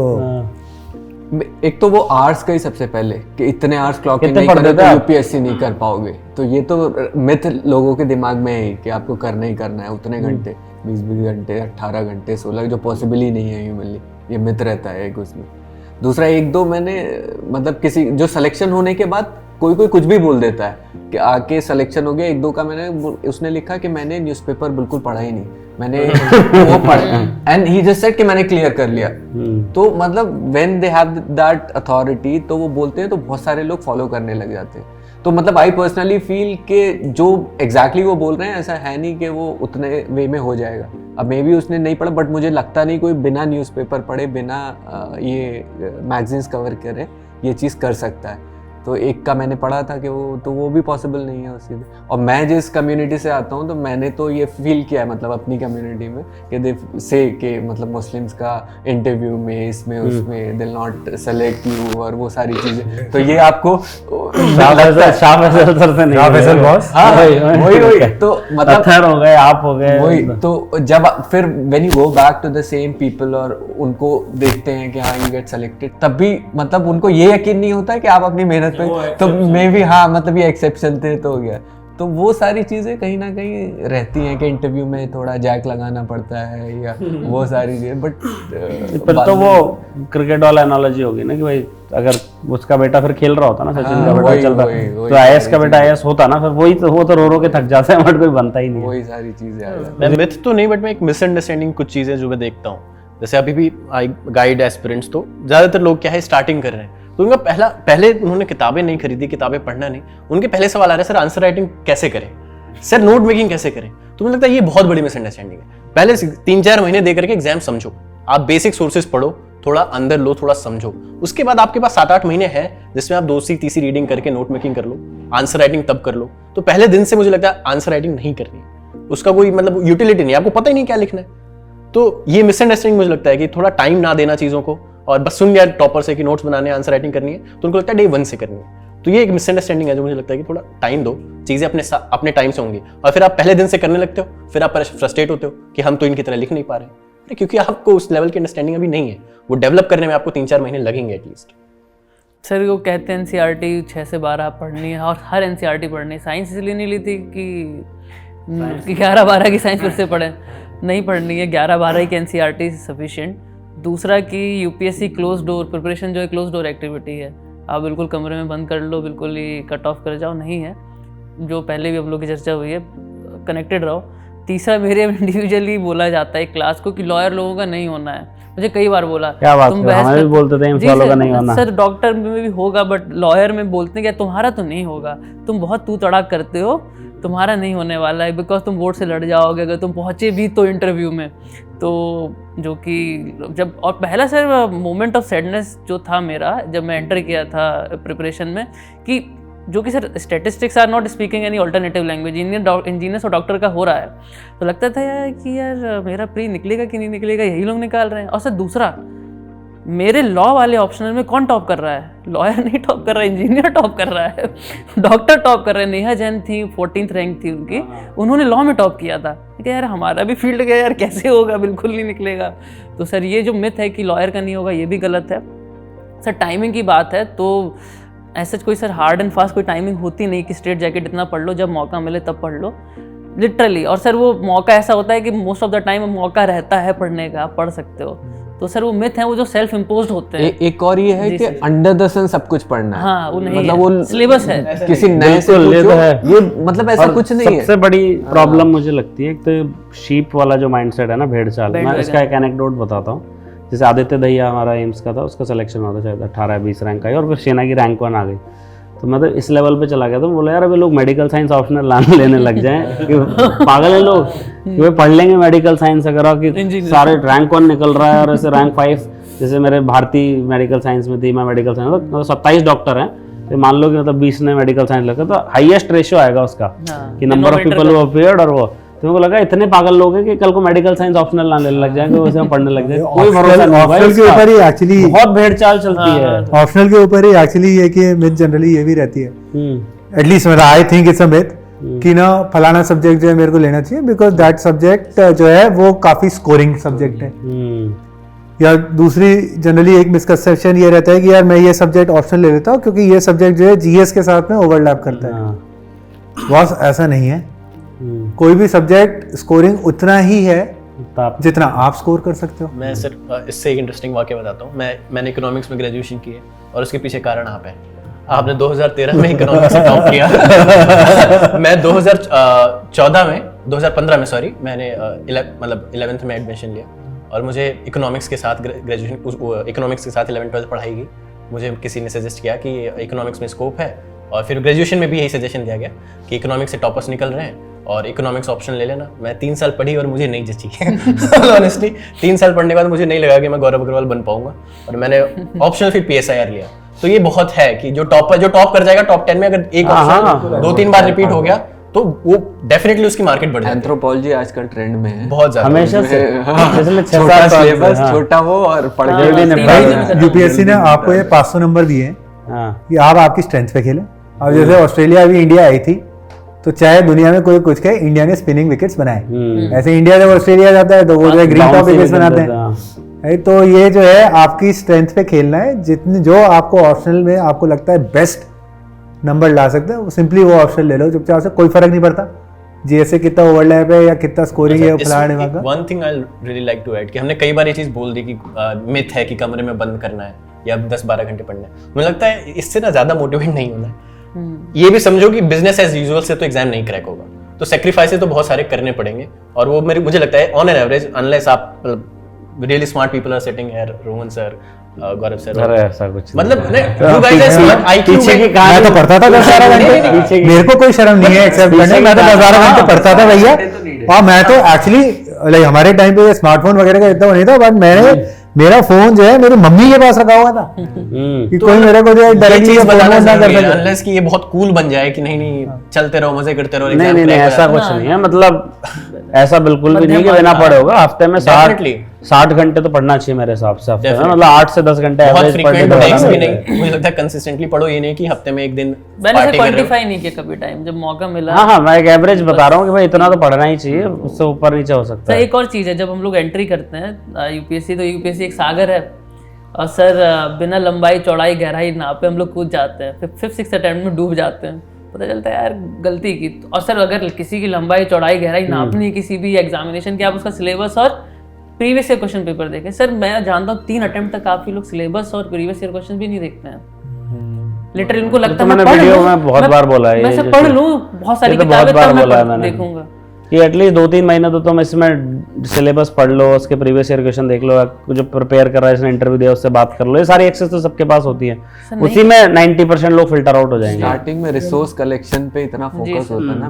मैं एक एग्जांपल है छोटा सा, मैं वहाँ तैयारी कर रहा था एक जगह, तो 6-8 महीने मुझे हो चुके थे, नया बच्चा आया था वहाँ पे पढ़ने, तो वो हिस्ट्री के सोर्सेस पूछ रहा था, तो पहले मेरे से पूछे, फिर दूसरे से, फिर तीसरे से। And मेरे रूम के बगल में ही था उसका रूम, सारी खरीद और उसके सारी खरीद ली बुक्स, और उसकी टेबल में सारी हिस्ट्री की बुक्स रखी थी। और अल्टीमेटली 1.5 महीने बाद लाइब्रेरी में हम लोग बैठते थे, देखे वो स्पेक्ट्रम पढ़ रहा था। That's how it unfold. Starting में दे आर बिजी के रिसोर्सेज जितने हो सकते हैं उतने कलेक्ट कर ले। कलेक्टर तो आई थिंक एक बुक, एक रिसोर्स, हाँ, ये गलती MBBS में एक ही बार करी थी मैंने। तो एनाटॉमी में जैसे ग्रेज एनाटॉमी होती है, इतनी मोटी बुक होती है, और एक ऐसे बेली होती है, फाइनली पढ़ते BD चौरसिया, लाल किताब होती है। उसमें क्या, मैं बुक ही नहीं खरीदी, बोला तो यार ई-बुक भेजो मेरे को, मैं टेक्स्ट से पढ़ूंगा। वो स्टार्टिंग में बड़ा अच्छा सा लगता है, नई जगह कम होती है, रूम इतना सा था, मैं बोला बुक्स नहीं खरीदेंगे अब से, बस पढ़ेंगे। जनरली परसेप्शन ये है कि everything under the sun is to be asked, और जो टॉप करते हैं लोग ब्रह्म ज्ञानी होते हैं, उनको सभी पता है। तो ये बहुत इस वीडियो के बाद एक चीज पता चल जाएगी, लोग कुछ भी सत्य नहीं है। मतलब आप अपना वो इस लाइक कि कोई हाथी की पूंछ पकड़ रहा है तो उसको कुछ और लग रहा है, कोई पाँव पकड़ रहा है उसको ट्री लग रहा है, कोई उसके सींग पकड़ रहा है, कुछ मतलब दांत पकड़ रहा है किसी को और लग रहा है। मतलब पूरा हाथी देखने के लिए थोड़ा सा आंखें खोलनी पड़ेगी, थोड़ा बर्ड्स आई व्यू लेना पड़ेगा। अभी प्रॉब्लम वो चल रही है। ये ना हो जाए ब्रह्म सत्य यूपीएससी मिथ्या। नहीं, वो भी है तो अच्छी बात है ना, उसमें क्या दिक्कत है कि भाई आपका अभी ऐसे 1970 तो है नहीं कि government is the only job provider की यही सारा एम्प्लॉयमेंट जनरेट होगा। मेरे को तो लगता है 2050 तक काफी कम रेलेवेंस हो जाएगी जिस हिसाब से जा रहे हैं। मतलब जितने एंटरप्राइजेज होंगे, अगर इंडिया 20-30 ट्रिलियन डॉलर की इकोनॉमी, तो गवर्नमेंट तो बिजनेस करेगी नहीं। So you need lot of entrepreneurs, lot of businesses, lot of like SMEs, all this job creation, solo entrepreneur छोटे छोटे। तो अगर ये भी पता चल जाए कि यूपीएससी भ्रम सत्य नहीं है आपकी लाइफ का, तो बहुत अच्छी बात है। मतलब I will be the most happy person. एक जो अंडर द सन वाला मिथ है जिसके बारे में आपने बात करी थी, उसका एक पहले रीजन जो मुझे लगता है 70s 80s में जो पहले IAS ऑफिसर्स थे, they were probably the most genius person in the district और प्रोबेबली इवन द स्टेट। तो वो 20-25 लोगों का जो ग्रुप है, उसका एक मेंटल लेवल बाकी पूरे स्टेट से या आम जनता से काफी ऊपर था। And they were geniuses, I am not doubting it, but वो आम जनता की नजर में बहुत ऊपर था। अब जैसे जैसे एजुकेशन का लेवल बढ़ा है, तो कई लोग IITians हैं, IIM के लोग हैं, तो the overall knowledge level of the population has gone up. तो मुझे वैसे लगता नहीं है कि अब उतना ज़्यादा बहुत ज़्यादा डिफरेंस एक रह गया है। तो जैसे मेरे अंकल से मेरे बात कर रहा था, तो he had encountered many IAS officers back in 70s 80s। तो मुझे कह रहे थे आज वालों को तो वेद के 4 श्लोक भी नहीं आते, ये नहीं आता। तो उसका नॉलेज का यूज क्या है? An IAS officer is not suppose to note the जो भी फिलोसॉफिकल नॉलेज है या कोई सब्जेक्ट की बहुत ज़्यादा डीप अंडरस्टैंडिंग है। तो उस समय ऑप्शनल वगैरह पे स्ट्रेस ज़्यादा था, लेकिन आज के समय में उनको ये लगता है कि नहीं, एक लेवल कम आ रहा है। I think retired bureaucrat also commented on this थोड़े समय पहले। उन्होंने कहा था कि आजकल के ऑफिसर्स उतने नॉलेजेबल नहीं है, बट वो हैं। मुझे तो लगता है कि मैं जैसे आप लोगों के साथ भी बैठा हूँ तो ये रहता है। मतलब एक इंसिडेंट मुझे रिकॉल हो रहा है इसी से कि अभी रिसेंटली मेरे एक मिनिस्टर थे, तो एक इवेंट में वो आए हुए थे, तो उन्होंने कुछ बात चल रही थी, तो पीछे ministry of social justice and empowerment का कोई प्रोग्राम था, उसमें डिस्ट्रीब्यूशन चल रहा था। तो ये जैसा आज इसका हिंदी क्या होता है, भाई मुझे नहीं पता एग्जैक्टली उसका क्या हिंदी है, मैं सोच रहा हूँ हिंदी है, एंड ही वाज लाइक अरे यार आईएएस हो तुम्हें हिंदी इसका हिंदी नहीं पता है कैसे, मतलब दे एक्सपेक्ट कि अगर आईएएस है तो मतलब you know everything, Google translate भी होगा। हाँ वो गूगल ट्रांसलेट, मतलब भाई नहीं पता मुझे हिंदी का उसका ये थोड़ा एजुकेशन सिस्टम की भी प्रॉब्लम है, मतलब कि आपको मेमोराइजेशन और उन चीजों वो सारी चीजें मतलब चैट जीपीटी डाल लो ना यार, उसमें लिख लो, उससे पूछ लो, बता देगा। मतलब ये सारी चीजें तो यूजलेस होने वाली है, विकिपीडिया थोड़ी बनाना है खुद को। आज के हिसाब से definitely the civil servants definitely would be more knowledgeable। बस ये चीज है कि अब बदल गई ये चीजें। जैसे मेरे पापा के टाइम पे my father has memorized the complete वो शिव तांडव का श्लोक, और अब मुश्किल में से पढ़ा नहीं जाता है, उनको वो रटा हुआ है। तो उस समय में वो that was craze, that was the कि ये है knowledgeable। आज शायद हमारा कि हम फोन कितने अच्छे से चला लेते हैं, हम टेक्नोलॉजी कितने अच्छे से यूज कर लेते हैं। So I think the perspective has changed, और इसलिए वो चीज जिससे बचपन में नहीं होता था कि कुछ ड्राइवर्स को सारे रास्ते याद होते थे, मेरे को याद है 90s और अर्ली 2000s में जयपुर के एक एंड से दूसरे एंड पे मेरे को 3 गली के बाद चौथी गली ले जाओगे तो मैं घर नहीं आ पाऊंगा वापस। वो ये जैसे completely useless skill right now because Google Maps came. मैं तो यूपीएससी की मैं एक बार सेंटर भी देखने नहीं गया, बोला ठीक है यार गूगल मैप से चले जाएंगे। This is way back in 2013, that skill is obsolete now. तो अगर वो हिंदी ट्रांसलेशन आज की तारीख में गूगल मैप देखकर गाड़ी चलाना आना चाहिए। हां exactly, that skill is obsolete. तो वो इट्स लाइक टाइपराइटर चलाना आता है कि नहीं आज की डेट में, इट्स नॉट यार। मतलब आयरॉनिकली क्या है कि मेरे एक ड्राइवर रहे हैं जिनको ये गूगल मैप देख के जो है ना तो उन्हें रास्ते पता ना गूगल मैप देखना जो है आवे, मेरे को बैठ के पूरा नेविगेट करना पड़ जाता है यार। पीछे कभी कोई फोन आता है कुछ आता है पता लगा गाड़ी पीछे क्लैश ऑफ वैल्यूज और आइडियाज भी वो है। एक जनरेशन है ऑफिसेज में सर जो बाबूज हैं, they are very averse to, जैसे ये ऑफिस को पूरा उस पे डिजिटाइज का था, ये फाइल का मूवमेंट सारा, but they are very averse to this kind of thing. मतलब करना ही नहीं, तो वो तो रहता है एक जनरेशंस के बीच में कि नए आइडियाज को हम इजीली एक्सेप्ट कर पा रहे हैं और उनके लिए डिफिकल्ट हो जाता है। आप लोगों की प्रिपरेशन में कभी ऐसा आपको लगा कि ये मेरा वर्स्ट डे है या ये घटना हो गई तो इससे तो मैं उबर ही नहीं सकता? कभी ऐसा कोई एक्सपीरियंस हुआ हो? इवन सर्विस में भी, मतलब for you to specially worst day, मतलब जो भी आपकी 8-9 साल की रही या 3 साल की, for you guys mostly related to multiple times I है। वो काफ़ी लाइफ रिलेटेड थी कि इरिट्रीवेबल थी, जो मैंने पहले बोला था सर कि काफ़ी लोग खोए हैं लाइफ में, कोरोना के पीरियड में भी, सेकेंड अटेम्प्ट में नाना को। तो सर वो हमेशा लगता रहा कि अब इस बार भी सर लग रहा था जब चौथा मेंस लिखा कुछ हो ना जाए लाइफ में। तो बट यही है कि हैव फेथ इन लाइफ, कि एक लाइन है कि दिस टू शैल पास, निकल जाएगा। Time is the biggest healer. हाँ, जब एक बार नाना पापा ऐसे लोगों का लॉस होता है यूपीएससी तो कुछ लगता ही नहीं है, टू बी ऑनेस्ट। तो सर ऐसा नहीं है कि यूपीएससी को कभी नहीं माना पड़ा, क्योंकि I have seen life very closely, जहाँ पे लोग literally they are being exploited, discriminated, even have strong bias by some certain community against certain community. तो और सर बहुत सारी चीज़ें देखी हैं। आई नेवर थॉट कि यार ये IAS IPS बहुत बड़े हैं, because I have dealt with secretary level से बहुत लोगों को, I have been continuously interaction with them. But sir एक सजेशन है इस केस में, though I may be unfair to my batchmates, but what I have seen जो sir recently recruited है, included me, arrogance sir starting में बहुत ज़्यादा है वंस यू गेट सिलेक्टेड। और सर जो यंगेस्ट लॉट है ना हम लोग के बैच का, इवन बहुत शिकायत आई है अमंग्स द बैचमेट्स और those who are in common friend circle, वो बात नहीं करते। But while interacting to secretaries sir humility का कंपोनेंट बढ़ता चला जाता है। तो आई वुड सजेस्ट कि यार once you get selected arrogance नहीं आना चाहिए, एटलीस्ट डू नॉट। उधर क्या होता है सर कि हम लोग के अंदर है ना, I was not selected, sir बात नहीं करते थे खुद कि यार ये मेरा दोस्त है, इससे नहीं बात करनी है, सर खुद होता है। Now he has the responsibility to talk to you and I made sure this thing कि यार हम बात करेंगे यार, इसको अजीब नहीं लगना चाहिए। बट काफ़ी लोग सर उसमें बह जाते हैं कि यार लबासना का सर्कल बन गया, अब अलग है हम लोग, we are away from the humanity.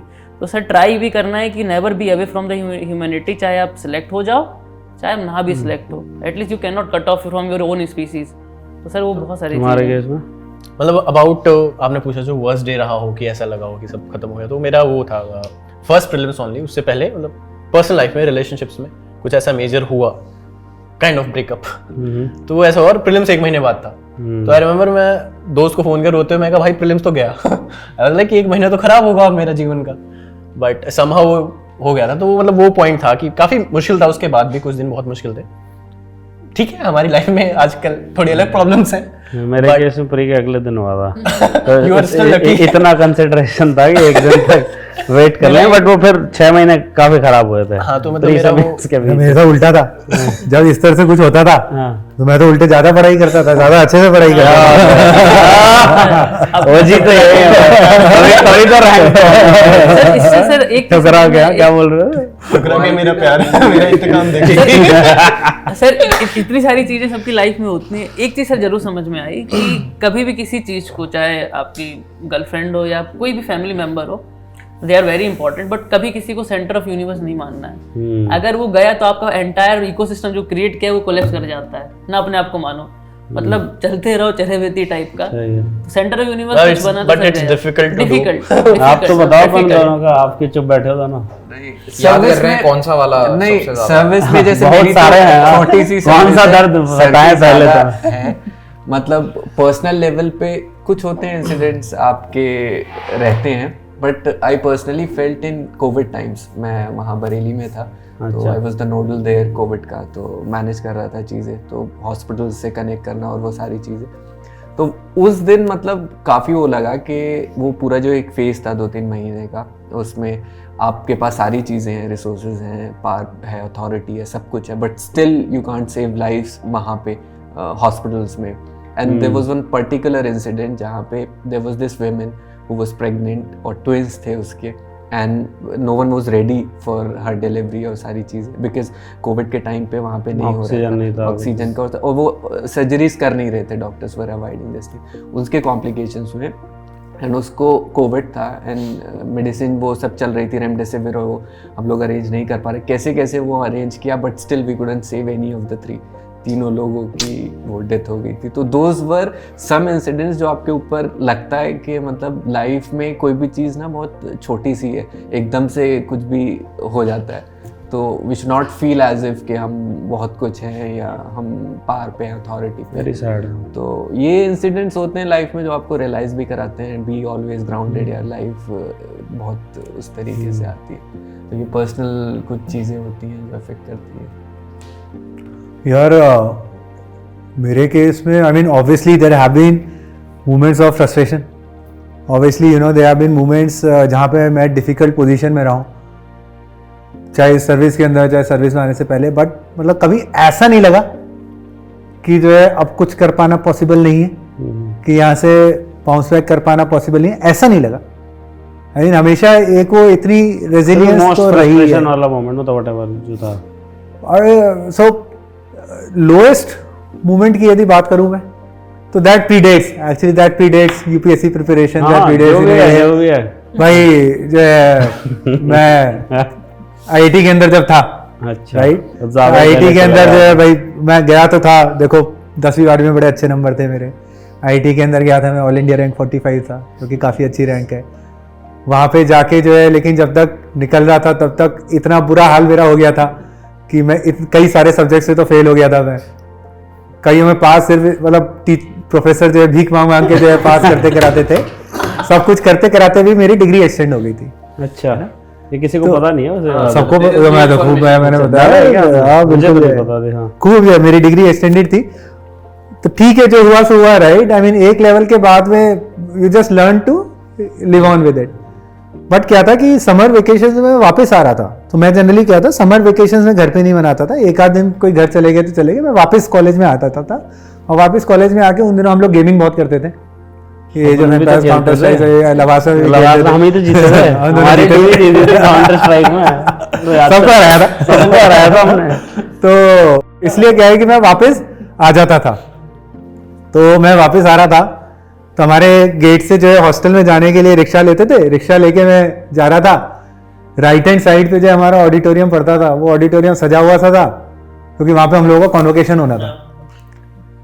तो यार वहां मैं बता रहा हूँ कि like for those few moments आंखों के साइड से तो दिख रहा था, बट मेरे अंदर इतनी हिम्मत नहीं हो पा रही थी कि मैं गर्दन घुमा के देख सकूं उस ऑडिटोरियम की तरफ, क्योंकि मतलब वो मेरा कॉन्वोकेशन होना था जहां मेरे को डिग्री मिलनी थी या कुछ होना था। I mean, I would rank those moments as the lowest. But वहाँ से फिर मेरे को देखो सिंपल सी बात है, फिर मैंने सीखा भी काफ़ी। एंड इनफैक्ट जब मैं जैसे फिर आईएम में गया, उसकी वजह से मेरे को खूब जो है खूब जगह से जो है गालियाँ मिली, खूब जगह से जो है रिजेक्शंस हुए, लताड़ पड़ी है वो फलाड़ डिमाका।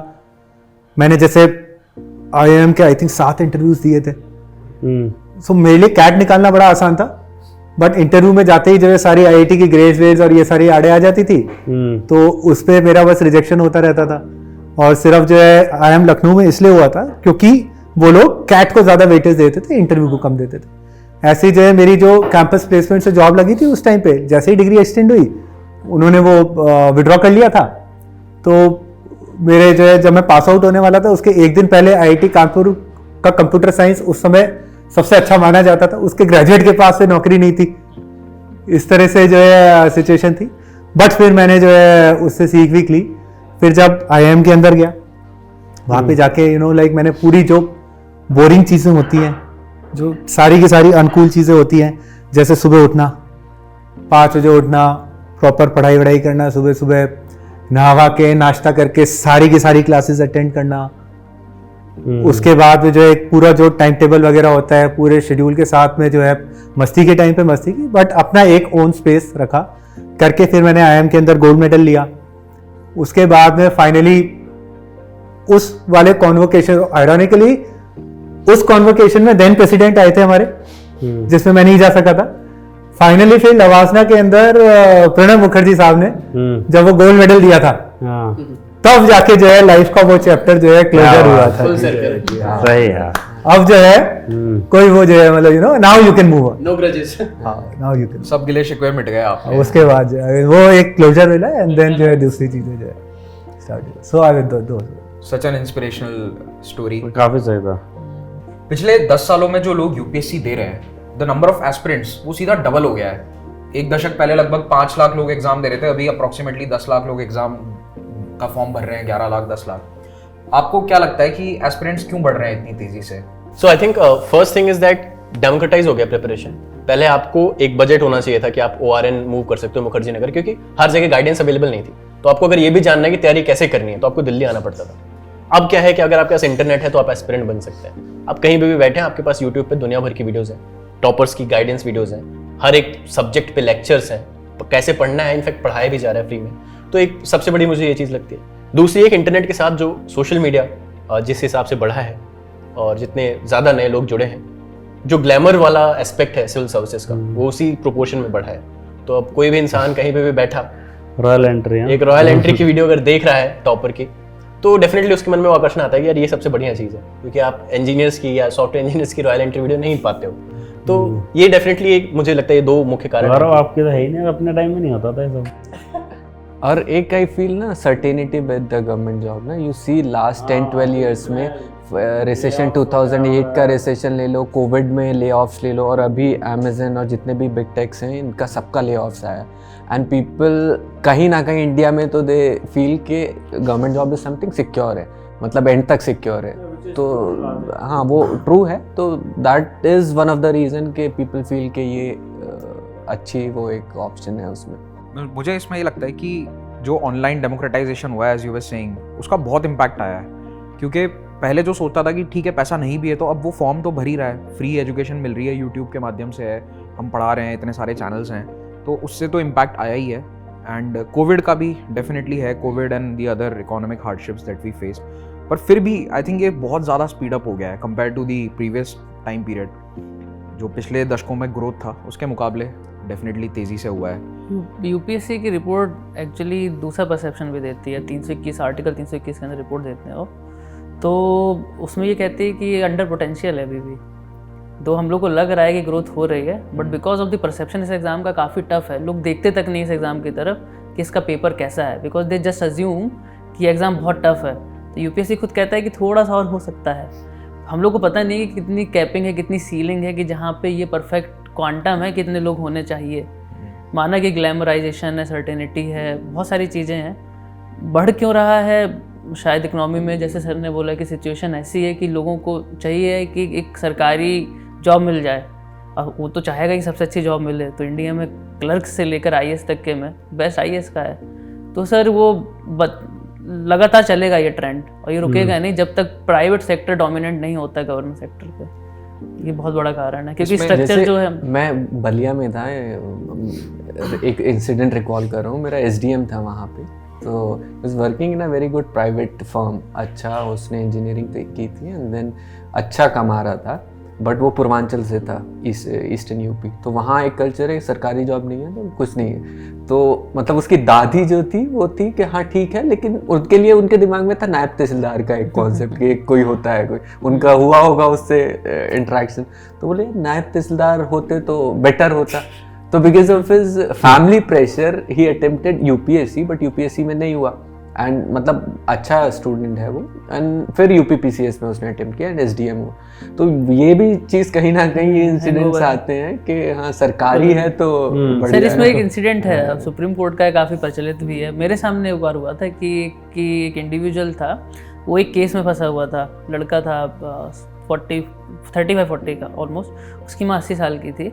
तो वो काफ़ी लड़ी, डिस्ट्रिक्ट कोर्ट से, हाई कोर्ट से सुप्रीम कोर्ट पहुंची। जस्टिस अजय रस्तोगी थे उस टाइम में जज। तो बोले कि जब उसको बेल मिल गई अल्टीमेटली, बोली माता जी आप क्या बोलना चाहेंगी? तो माता जी बोली कि कुछ हो ना हो आपका बेटा दरोगा बन जाए। तो अब उसके लिए दरोगा भी बहुत बड़ी चीज़ है। तो जैसे उन्होंने कि सरकारी का जो वो है कि यार दरोगा, तहसीलदार, उनको पता तक नहीं होगा कि डीएम डीसीपी होते क्या हैं। उनके लिए खुद वही बहुत बड़ी चीज़ है कि दरोगा बन जाए। मतलब सोसाइटी में जो एक अट्रैक्शन वाली चीज तो है कि दे रिगार्ड इट। अभी ऐसा भी है कि पिछले कुछ सालों से कम्युनिटी बेस्ड यूपीएससी कोचिंग आ गई है। सो आप देखेंगे ओआरएन में ही देयर इज जैन्स के लिए जैन हॉस्टल है, देयर इज अतैया फाउंडेशन, ऐसे ही संकल्प है। तो ऐसे कई सारे, almost every Agarwal community is doing that. So community is also accepting this idea कि हम अपने लोगों को सिविल सर्विसेज में डालना चाहते हैं। एंड मतलब ये पिछले कुछ 10-12 सालों से हुआ है कि काफी रैपिड स्केल पे हो रहा है। दे आर प्रोवाइडिंग स्कॉलरशिप्स कि आप आओ रहो, free lodging, free coaching, test series में भी दे रहे हैं। तो एक ये भी एंगल मुझे लगता है यहाँ पे। तो लॉन्ग टर्म में we have to create a society जहाँ पे attraction towards government job definitely should go down. मेरा आई फील हम वो लोगों को एक just to add to it, I feel वो टाइम के साथ होता है। डेवलपिंग कंट्री में हमेशा जो वेलफेयर का एक प्रिंसिपल है ना, उसमें यू नीड ब्यूरोक्रेसी, और उसकी डिमांड उतनी रहती है। दम जैसे जैसे हम आगे बढ़ेंगे ना, उसका वेन वो होता चला जाएगा रेगुलेटरी रोल में। जब जैसे जैसे हम लोग आएंगे तो it's a technical thing, but I feel कि मतलब वो खुद ब खुद वो बट ब्यूरोक्रेसी में मिल्टन फ्रीडमैन का आइडिया ये है कि ब्यूरोक्रेट क्या है, आपका पैसा डेफिनेटली आपसे बेटर कोई नहीं खर्च कर सकता। ब्यूरोक्रेसी क्या करती है, ए का पैसा लेगी, बी बनेगी, बी लेयर बनेगी ब्यूरोक्रेसी, सी के लिए खर्च करेगी। यार ये ज़्यादा अच्छा बेस्ट आइडिया है। Definitely I have this perception कि definitely an individual can spend better on himself और herself then anyone else calls. और वो ब्यूरोक्रेट काम करता है, वो बताता है कि ये पैसा देखो तुम्हारे लिए किया जा रहा है, बट वो है पैसा और किसी का। तो डेफिनेटली आई बिलीव कि प्राइवेटाइजेशन अगर हो और with proper skill, artificial intelligence सब आ गया, तो सर ये रिडंडेंट होता चला जाएगा। इसमें 2050 तक जैसे हमारी जो इकोनॉमी है probably will be number 1 in the world और मे बी नंबर 2, तो धीरे धीरे वेस्टर्न कंट्रीज की तरह क्या आपको नहीं लगता कि सिविल सर्विसेज के प्रति जो अट्रैक्शन है वो ऑटोमेटिकली कम होगा? जैसे अब आज हम नहीं सुनते कि कोई यूके में या यूएस में बहुत बड़ा सिविल सर्विसेज का रिक्रूटमेंट एग्जाम होता है, लोग आईएएस अधिकारी बनना चाह रहे हैं। मतलब ऐसा आप हम लोग कैडर्स में ही देखिए ना, जनरली सिटीज, अगर बिग सिटीज में जाइए, बॉम्बे, दिल्ली में, मतलब जो लग्जरी या जो उस टाइप का व्यू आपको एक डीएम का यूपी के किसी जिले में दिखेगा, वो दिल्ली या उसमें नहीं में, क्योंकि इंटरफेस पब्लिक का बहुत रिड्यूस हो जाता है। इधर इट इज ऑनलाइन या तो वो है ही नहीं। तो जब वो इंटरफेस नहीं होगा, ह्यूमन इंटरफेस, तब वो डिस्क्रिशन वाला पार्ट नहीं रहता, और डिस्क्रिशन नहीं रहेगा तो पावर और अथॉरिटी का कोई कॉन्सेप्ट आता नहीं है। तो there people are not concern actually में कि ब्यूरोक्रेसी मतलब किस तरीके से वो एग्जर्ट कर रही है। तो आई फील वो टाइम के साथ जो दिल्ली मुंबई में यू आर सीइंग कि ब्यूरोक्रेसी फोरफ्रंट पे नहीं है, वो पूरा मैकेनाइज्ड एक उसमें वर्क कर रहा है सिस्टम, वो ही और जगह भी हो जाएगा और ये चीज़ें down the line I think कम हो जाएंगी। But sir on talking on statistical level, state capacity India की बहुत लो है। हर जगह वैकेंसी बहुत बहुत बहुत ज़्यादा है। आईएएस में कम है, आईपीएस में कम है, लॉयर कम है, डॉक्टर कम है। State capacity literally is very weak. तो कई बार ऐसा होता है डिमांड सप्लाई का इशू, कि जब ऑलरेडी एक नॉर्मल लेवल पे रिक्रूटेड लोग नहीं है, ऊपर से स्कार्सिटी ऑफ जॉब भी है, तो और फिर फाइट होती है कि इसके लिए जाना ही जाना है, जहाँ पे देखना पड़ेगा कि कैसे भर्ती हो। इनफैक्ट जो है, जैसे आप ये देखें कि आई मीन एक जो चीज़ है जिसके बारे में हम बात करते हैं दूसरे कॉन्टेक्स्ट में, जैसे डेमोग्राफिक डिविडेंड जो हम बात करते हैं, essentially what is that demographic dividend, कि हमारे नंबर ऑफ यंग पीपल बढ़ रहे हैं। तो नंबर ऑफ यंग पीपल बढ़ेंगे तो ऑब्वियसली बात है कि other things remaining the same, number of peoples aspiring for this exam will also increase that much. आप ये देखो कि करीबन जो है 2% पर एनम से तो अपनी बढ़ी रही है लेबर फोर्स। 10 साल में आप देखो कि 25% 30% तो यही हो गया, प्लस जो आपने डेमोक्रेटाइजेशन का कहा। आई मीन देन आपने ये जो 2050 में इसकी बात कही, right, there I have a slightly different take कि वेस्टर्न कंट्रीज और इंडिया में एक फंडामेंटल फ़र्क है, एंड वो फ़र्क है इनहेरेंटली हमारा स्टेट जो है वेलफेयर स्टेट है। आप चाहे जो है मोस्ट से मोस्ट एडवांस जिसकी सबसे ज़्यादा पर कैपिटा इनकम वाला स्टेट है वो ले लें, चाहे जिसकी सबसे कम पर कैपिटा इनकम है वो स्टेट ले लें, आप देखेंगे दोनों की जो इकोनॉमिक पॉलिसीज है दोनों में फ़र्क नहीं होंगे। आई मीन इंडिया में governments love to spend more and more on welfare schemes, and जब तक वो रहेगा तब तक इनहेरेंटली दैट मीन्स कि आपकी policy making is a crucial thing. And I mean आप ये जैसे बात कर रहे हैं कि जैसे जैसे एडवांस हो रहे हैं या प्राइवेट सेक्टर बढ़ रहा है गवर्नमेंट का अट्रैक्शन कम हो रहा है, आई मीन क्या हो रहा है क्या? I don't think so. Literal entry के अंदर जो आ रहे हैं वो लोग प्राइवेट सेक्टर के अंदर, उनमें से कई सारे लोग प्राइवेट सेक्टर के अंदर काफ़ी अच्छा कर ही रहे, स्टिल वो लिटरल एंट्री के थ्रू गवर्नमेंट के अंदर आ ही रहे, बिकॉज दैट फ्लेवर जो होता है ना पॉलिसी मेकिंग का, that I think is unparalleled, and वो तब तक रहेगा ही रहेगा जब तक जो है we are a welfare state. जब तक मिल्टन फ्रीडमैन की बातों पे अक्षरक्ष ना चले, and if the the state doesn't withdraw from a lot of things, तब तक ये चीज आई थिंक रहेगी। मेरा नेक्स्ट सवाल पर्टिकुलरली आप दोनों से और गौरव आपसे है। आप तीनों ने आईपीएस सिलेक्शन के बावजूद एग्जाम फिर से दिया, ऐसा आईएएस में क्या है जो आपको आईपीएस के बावजूद फिर से देना पड़ रहा है एग्जाम? ये नहीं, काफी सारे लोग, मतलब हाँ, बहुत काफी हमारी एकेडमी में आई थिंक बहुत सारे लोग थे जो कन्वर्जन रेट लिटरली कम है आईपीएस से आईएएस का। माना कि काफ़ी लोग होंगे, बट जब हम लोग एकेडमी गए थे तो उस्ताद हम लोग को मिले थे पहले, जब ग्राउंड में इकट्ठे हुए तो ईवेल वालों को अलग करवा दिया, नॉन ईवेल को। कहते हैं हम लोग से कि देखो मेरा 17 साल का अनुभव ये कहता है, मैं चाहता हूँ पूरी प्रार्थना है कि आईएफएस आईएएस बने, बट 99% लोग आप लोग वापस आ जाएंगे अगले साल। तो सर वो कन्वर्जन रेट कम है, बट ऐसी क्या चाहा है कि आईएएस बनना है, आईपीएस नहीं बनना? ऐसा नहीं है आईपीएस नहीं बनना। मैं वही इमेजिन करता हूँ 29 मई को जब रिजल्ट नहीं डिक्लेयर होता, 30 मई को रिजल्ट डिक्लेयर हुआ तो कुछ तो मिला, आईपीएस मिल गया, वेल एंड गुड। बट हाँ, ऐसा क्या है आईएएस में सर? जो मैग्नीट्यूड और एम्पलीट्यूड है गवर्नेंस का वो बहुत वाइड है एज कम्पेयर टू आईपीएस। जो मैं बिलीव करता हूँ कि with in the ecosystem of public order governance thrives. वो गवर्नेंस में जहाँ पे आपको स्कोप मिलेगा हेल्थ का, एजुकेशन का, स्किल का, जो नॉर्मल क्लीशे टर्म है diversity, it literally applies in IAS. और जो if I tell about my self, aptitude and attitude थोड़ा सा पॉलिसी में जाता है, बिकॉज वो थोड़ा सा रिगर लॉयर वाला रहा है, डंडे वाला कम है, तो वो चीज़ नहीं है। Therefore I am fighting for IAS, nothing against IPS. हाँ, जनरली जैसे आपने कहा कि ऐसा आईएएस में क्या है, तो मैं ये ऑनेस्टली बिलीव करता हूँ कि कुछ चीज़ें हैं जो सिर्फ आईपीएस में और कुछ चीज़ें हैं सिर्फ आईएएस में। अब आपको इसमें से कौन सी एक्सक्लूसिव चीज़ें चाहिए वो आप पे डिपेंड करता है। और मेरे बैच के बहुत सारे ऐसे लोग हैं जो आईपीएस में थे कंप्लीटली सेटिस्फाइड, उन्होंने दोबारा नहीं दिया। ऐसे ही मतलब फर्स्ट अटेम्प्टर्स भी हैं जो फर्स्ट अटेम्प्ट में सिलेक्ट हो गए, they had all the time, they had all the attempts and everything, but still they chose कि ठीक है नहीं हम ट्रेनिंग ज्वाइन कर लेते हैं। सो अपीयर हुए बट ट्रेनिंग ज्वाइन कर ली, they did not take UL. तो but still a lot of people appear, that's true. मुझे लगता है इसका कारण यही है कि हम लोग जब स्टार्ट करते हैं प्रिपेयरिंग तो बहुत सारे लोगों का आईपीएस फर्स्ट प्रेफरेंस नहीं होता है। So I have chosen IPS as well, but it is my second preference. और फर्स्ट प्रेफरेंस के लिए जब तक आई हैव द फाइट, मेरे को अपॉर्चुनिटी दे रही है सरकार कि आप एक साल यूएल लेकर के आप अपीयर कर सकते हो। So if I have that opportunity then I would like to go for my first preference. So that is largely the thing I believe कि सबको लगता है एक मौका ले लेते हैं, बिकॉज आपका जो पहला प्रेफरेंस था वो नहीं मिला तो एक बार और ट्राई कर लेते। जैसे तुमने एक पॉइंट बोला था अभी, जैसे जेई ले लो, नीट ले लो, अगर किसी की लेट से रैंक 1 आई है जेई में तो अगले साल देगा तो शायद रैंक 10 आ जाएगी या 20 आ जाएगी या 30 आ जाएगी, शायद 1 ना आए बट टॉप 50 में तो 100% क्वालिफाई कर जाएगा। किसी ने नीट में रैंक 1 निकाली है तो मैं लिख के दे रहा हूँ टॉप 10 में आ जाएगा अगले साल।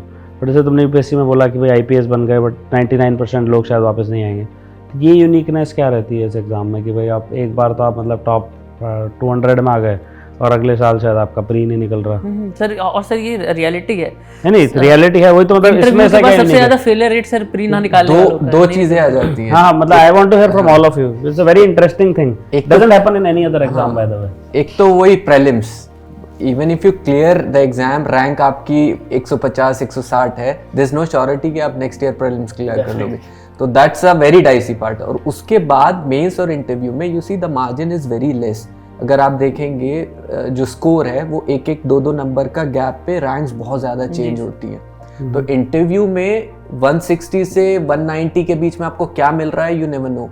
तो वो 2-3-4 मार्क भी आपकी रैंक को 20-25-30 मार्क्स इधर उधर कर देंगे, तो you can not be sure. अब नीट और उसमें क्या है, देयर इज दिस मार्किंग, आपको बैठ के करना है और वो मोरलेस उसका जो नेचर है एग्जाम का ऑब्जेक्टिव है, तो वो आप उसको वो क्लिक कर लेते हो। तो maybe this is the reason. Sir वो सी सेट में लोग फ्रॉग ऑन अ लैडर वाला नहीं करते, 10 फीट का है फिर नीचे आएगा फिर ऊपर चढ़ा 10 फीट तब जाके वो पहुंचता है टॉप पे। और सर मुझे ये भी है लगता ही है एग्जाम है, वेरिएबल्स भी बहुत ज्यादा है नीट का। अगर आप एग्जाम लोगे, अब यहाँ पे मेंस में मतलब मेरे दोस्त हैं ऐसे बैचमेट्स ही हमारे जो आईपीएस में हैं, दैट टॉप 200 रैंकर्स, और उसमें से कुछ हैं जो 3-3 इंटरव्यू दे चुके, इस बार मेंस नहीं हुआ।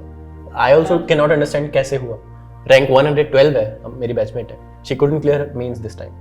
तो अब वो कैसे हो रहा है नहीं पता, but I think because variables बहुत ज्यादा है। आपके 7 पेपर है जिनके नंबर जुड़ रहे हैं, अब उन 7 पेपर्स में से अगर 1-2 पेपर बहुत खराब हो गए फॉर व्हाटसोएवर रीजन, सब्जेक्टिविटी या जो भी है, तो you will not clear mains.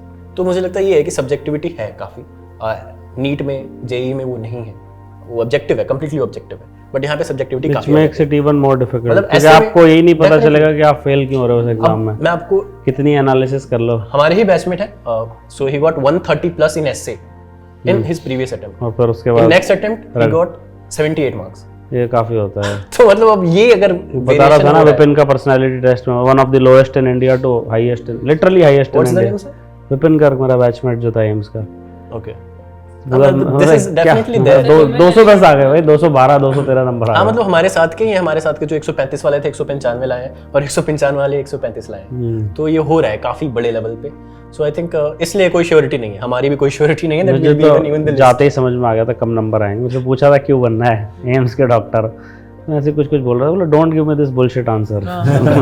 तो मैं समझ गया भाई 150 पे तो आ गए हो तुम, अब इसकी बस चुपचाप हाँ में हाँ मिला लो, तो 150 से कम तो ना, और एग्जैक्टली 154 या 156 नंबर दिया था। पास का सर बर्डन सर आप तो मतलब क्रीमी लेयर में थे क्योंकि you have been youngest to be selected. हम लोग हाई क्रॉस 25, क्योंकि सर हम लोग लॉ की डिग्री 23 साल में होती है, तीसरे अटेम्प्ट में हो रहा है, तो 26 साल के हो गए थे। तो बर्डन पास का सर आ जाता है, house ever attractive it was, कि बहुत अच्छा भी किया हो। आई वॉज टोल्ड किया तुम हाई कोर्ट में प्रैक्टिस करते थे, सुप्रीम कोर्ट में प्रैक्टिस करते थे, अब ये क्यों बनना है, इस बार और पीछे पड़ गए, तुम लॉयर रह चुके, इतने इंपॉर्टेंट केसेस में रह चुके हो, तुम आईपीएस भी, अब आईएएस क्यों बनना है। सर इतना ट्रिपल बर्डन आ जाता है, फिर जस्टिफाई कैसे किया जाए।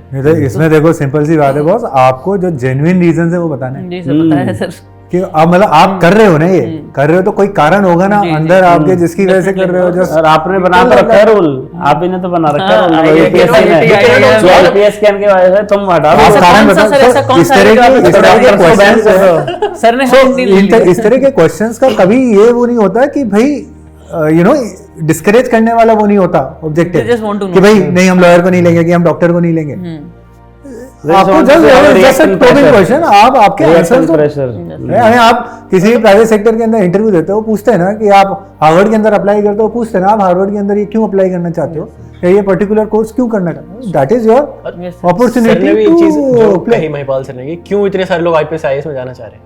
मैं सिलेक्ट होकर घर गया, मुझे पता था मेरी आईपीएस वाली रैंक है, मैं सबको बताया भाई आईपीएस है, आईएएस नहीं है, कोई मानने को राजी नहीं है। उनको पता ही नहीं है, वो डीएम बोलेंगे, उनको एसपी पता ही नहीं है जैसे। तो अभी भी डीएम साहब, मेरी दादी को मैंने 2-3 बार करेक्ट किया कि डीएम नहीं एसपी बोलो, कहेंगे डीएम साहब की दादी हूं मैं। मेरी मम्मी आईएएस की, मतलब आईएएस है बेटा तुम्हारा, आईएएस है, सब लोग आईएएस बोल रहे हैं। तो मतलब वो वाली चीजें वो दिमाग में somewhere in the back of your head आ जाएगा ना सर, वो यार हर जगह कर ही लेते हैं एक बार। और क्योंकि सर जैसे अगर हम लोग भी आइडेंटिफाई करते हैं, तो हम लोग रैंक 1 से आइडेंटिफाई करते हैं, इनका बैच है, गौरव अग्रवाल सर का बैच है, शुभम का बैच है, कनिष्क कटारिया सर का बैच है। सेकंड को सर कौन जानता है, लिटरली कोई नहीं जानता। और यूपीएससी को ही आईएएस का एग्जाम कहा जाता है, सारी कोचिंग आईएएस। सर जुडिशरी की कोचिंग से वो सर वो लगा वो रहे हैं। शुरुआत वहां से हुई थी ना, आईएएस का एग्जाम था, then they added on all the other services. तो वो अभी तक वो परसेप्शन है, और दैट इज आल्सो मतलब राइट। सर एक और रीजन था सर, थोड़ा सा माइनर इंटरवेंशन है कि सर जो आईपीएस में प्रोग्रेशन लॉयर जैसे बात करते हैं यार, बिल्कुल ऐसा। तो सर माइनर ओवररूल कर दे। सर प्रोग्रेशन जो आईपीएस में सर वो बहुत कम है, डीजीपी पे एंड हो जाएगा। सर आईएएस में बहुत मल्टीपल लेयर्स ऑफ प्रोग्रेशन होती है, कैपसैक भी बन सकते हैं इवेंचुअली। तो हाँ सर वो है, आपने छोड़ दिया। मुझे यही बोला था, मतलब सबने कॉल कर करके बोला था भाई क्या पागल हो गया। वो वैसा प्रोग्रेशन बहुत अच्छा है इसमें, जो तो definitely लोग- कुछ चीजें अगर better लोग एंड टर्म में सोच रहे हैं, बीच में if they want to cut away to other institution, जैसे लोग हमें कहते हैं तुमने जुडिशरी देख लिया, अब एग्जीक्यूटिव देखो कि बस एक और बाकी है, पॉलिटिक्स वो भी कर लेना। तो हाँ, इसका प्लान है। तो अगर वो हो जाए तो बेस्ट है, तो सही रहता है ऐसे में। अच्छा, आप लोगों की प्रिपरेशन में जो आपने पढ़ा वो आप लोगों को काम आया जॉब में कभी? हाँ, ये जैसे बहुत कुछ पढ़ते हैं, इतने आर्टिकल्स काफी अच्छा क्वेश्चन है भाई। ये हिस्ट्री के अंदर ये डायनेस्टी थी, वो डायनेस्टी थी, तो कितना प्रतिशत काम आया होगा, या कोई एग्जांपल जहां पर कुछ काम आया होगा? सेम क्वेश्चन मेरे से मेरा एमबीबीएस खत्म होने के बाद पूछा था मेरे प्रॉफ ने कि जो 5.5 साल पढ़ा तुम्हें लगता है कुछ काम आएगा? Well, मैं ये कहूँगा डेफिनेटली काम आता है। आई मीन डोंट एक्सपेक्ट कि बिल्कुल यूं कि यूं मैकेनिकली काम आएगा, परसेप्शन। बट आपका एक पर्सपेक्टिव बनता है, एक ब्रॉडली क्या हो रहा है। अब जैसे यू नो लाइक आपने हिस्ट्री का, हिस्ट्री मेरा ऑप्शनल रहा था, that is I can say कि हिस्ट्री के अंदर कभी हम ये नहीं पढ़ते थे। I mean that is the beauty of this exam and that is where it is you know mostly misunderstood. History के अंदर हम कभी ये नहीं पढ़ते थे ये डायनेस्टी वो डायनेस्टी। हिस्ट्री के अंदर हम पढ़ते थे रीजंस। हिस्ट्री के अंदर हम पढ़ते थे कि नेपोलियन एंड हिटलर उसी टाइम पर क्यों हुए, क्यों वो 2 सेंचुरीज पहले नहीं हुए, या आपका जो है यू नो वर्ल्ड वॉर 2 या जूस का जो प्रोसिक्यूशन था उसकी शुरुआत भाई साहब 1939 में नहीं हुई थी, उसकी शुरुआत आपकी जो है 50 साल पहले हो गई थी। I mean we understand those trends, those reasons, and that actually gives you a perspective कि आप जो है कंटेम्प्रेरी चीज़ों को कैसे आप इवेलुएट कर सकते हो। प्लस जैसे जो है सेकेंडली आई मीन इकोनॉमिक्स पढ़ी थी मैंने, इकोनॉमिक्स में तो directly I can see the impact on policies and in fact जो है जो भी अब धीरे धीरे मैं प्रोग्रेस कर रहा हूँ तो धीरे धीरे पॉलिसी मेकिंग रोल्स के अंदर आ रहे हैं, तो मैं तो जो भी पॉलिसी वगैरह बनाता हूँ उसके अंदर डेफिनेटली उसका इम्पैक्ट रहता है कि जो है अब मैं कहूँगा नहीं बट कह ही देता हूँ चला जाए। रिसेंटली जो है you no so typically India के अंदर ना typically you know like people want more and more state control, है ना, कि गवर्नमेंट ये भी रेगुलेट करे, गवर्नमेंट ये भी करे, वो भी करे, वो भी करे, वो भी करे, सारी चीज़ें करे। अब ऑफ लेट ये भी चल रहा है कि एडटेक वाले को भी जो है पूरा की पूरा रेगुलेट करे, उसका कंटेंट रेगुलेट करे, मतलब ये सारी चीज़ें चलती रहती है। I mean all that is सारे प्रोज एंड कॉन्स के होंगे, I will not go into that. But मेरे पास से मान लो कोई चीज़ आती है, राइट, अब ये कोचिंग की उसकी आई थी कि गवर्नमेंट कोचिंग्स को ये रेगुलेट करे, बेसिकली था कि आपके जो बच्चे हैं उनका मेंटल स्ट्रेस कोचिंग के अंदर ज़्यादा हो जाता है, that is why number of suicides आपके कोटा एंड ऑल में ज़्यादा हो जाते हैं। तो ऑब्जेक्टिव तो था सिर्फ आपका मेंटल स्ट्रेस रोकने का, बट उसकी आड़ में आई मीन वॉट एवर जो चीज़ें प्रपोज हो रही थी they were like quite overarching in terms of government control. तो मेरे पास में कमेंट्स के लिए आया तो मैं तो मिल्टन फ्रीडमैन का भक्त हूँ, मतलब मैं तो जो है फ्री मार्केट वाला हूँ, तो I state true to that mental strength वाला वो। बाकी चीज़ों में I gave quite liberal comments and somehow they found their way in the final policy as well. तो अखबारों में तो यही छपा कि जो है coaching mafia hijacked this policy, जबकि अंदर ही अंदर मैं पढ़ के I was telling my wife कि यार ये तो मतलब यू नो कौन सा कोचिंग माफिया मेरे ऊपर हाईजैक कर रहा है, क्या कर रहा है।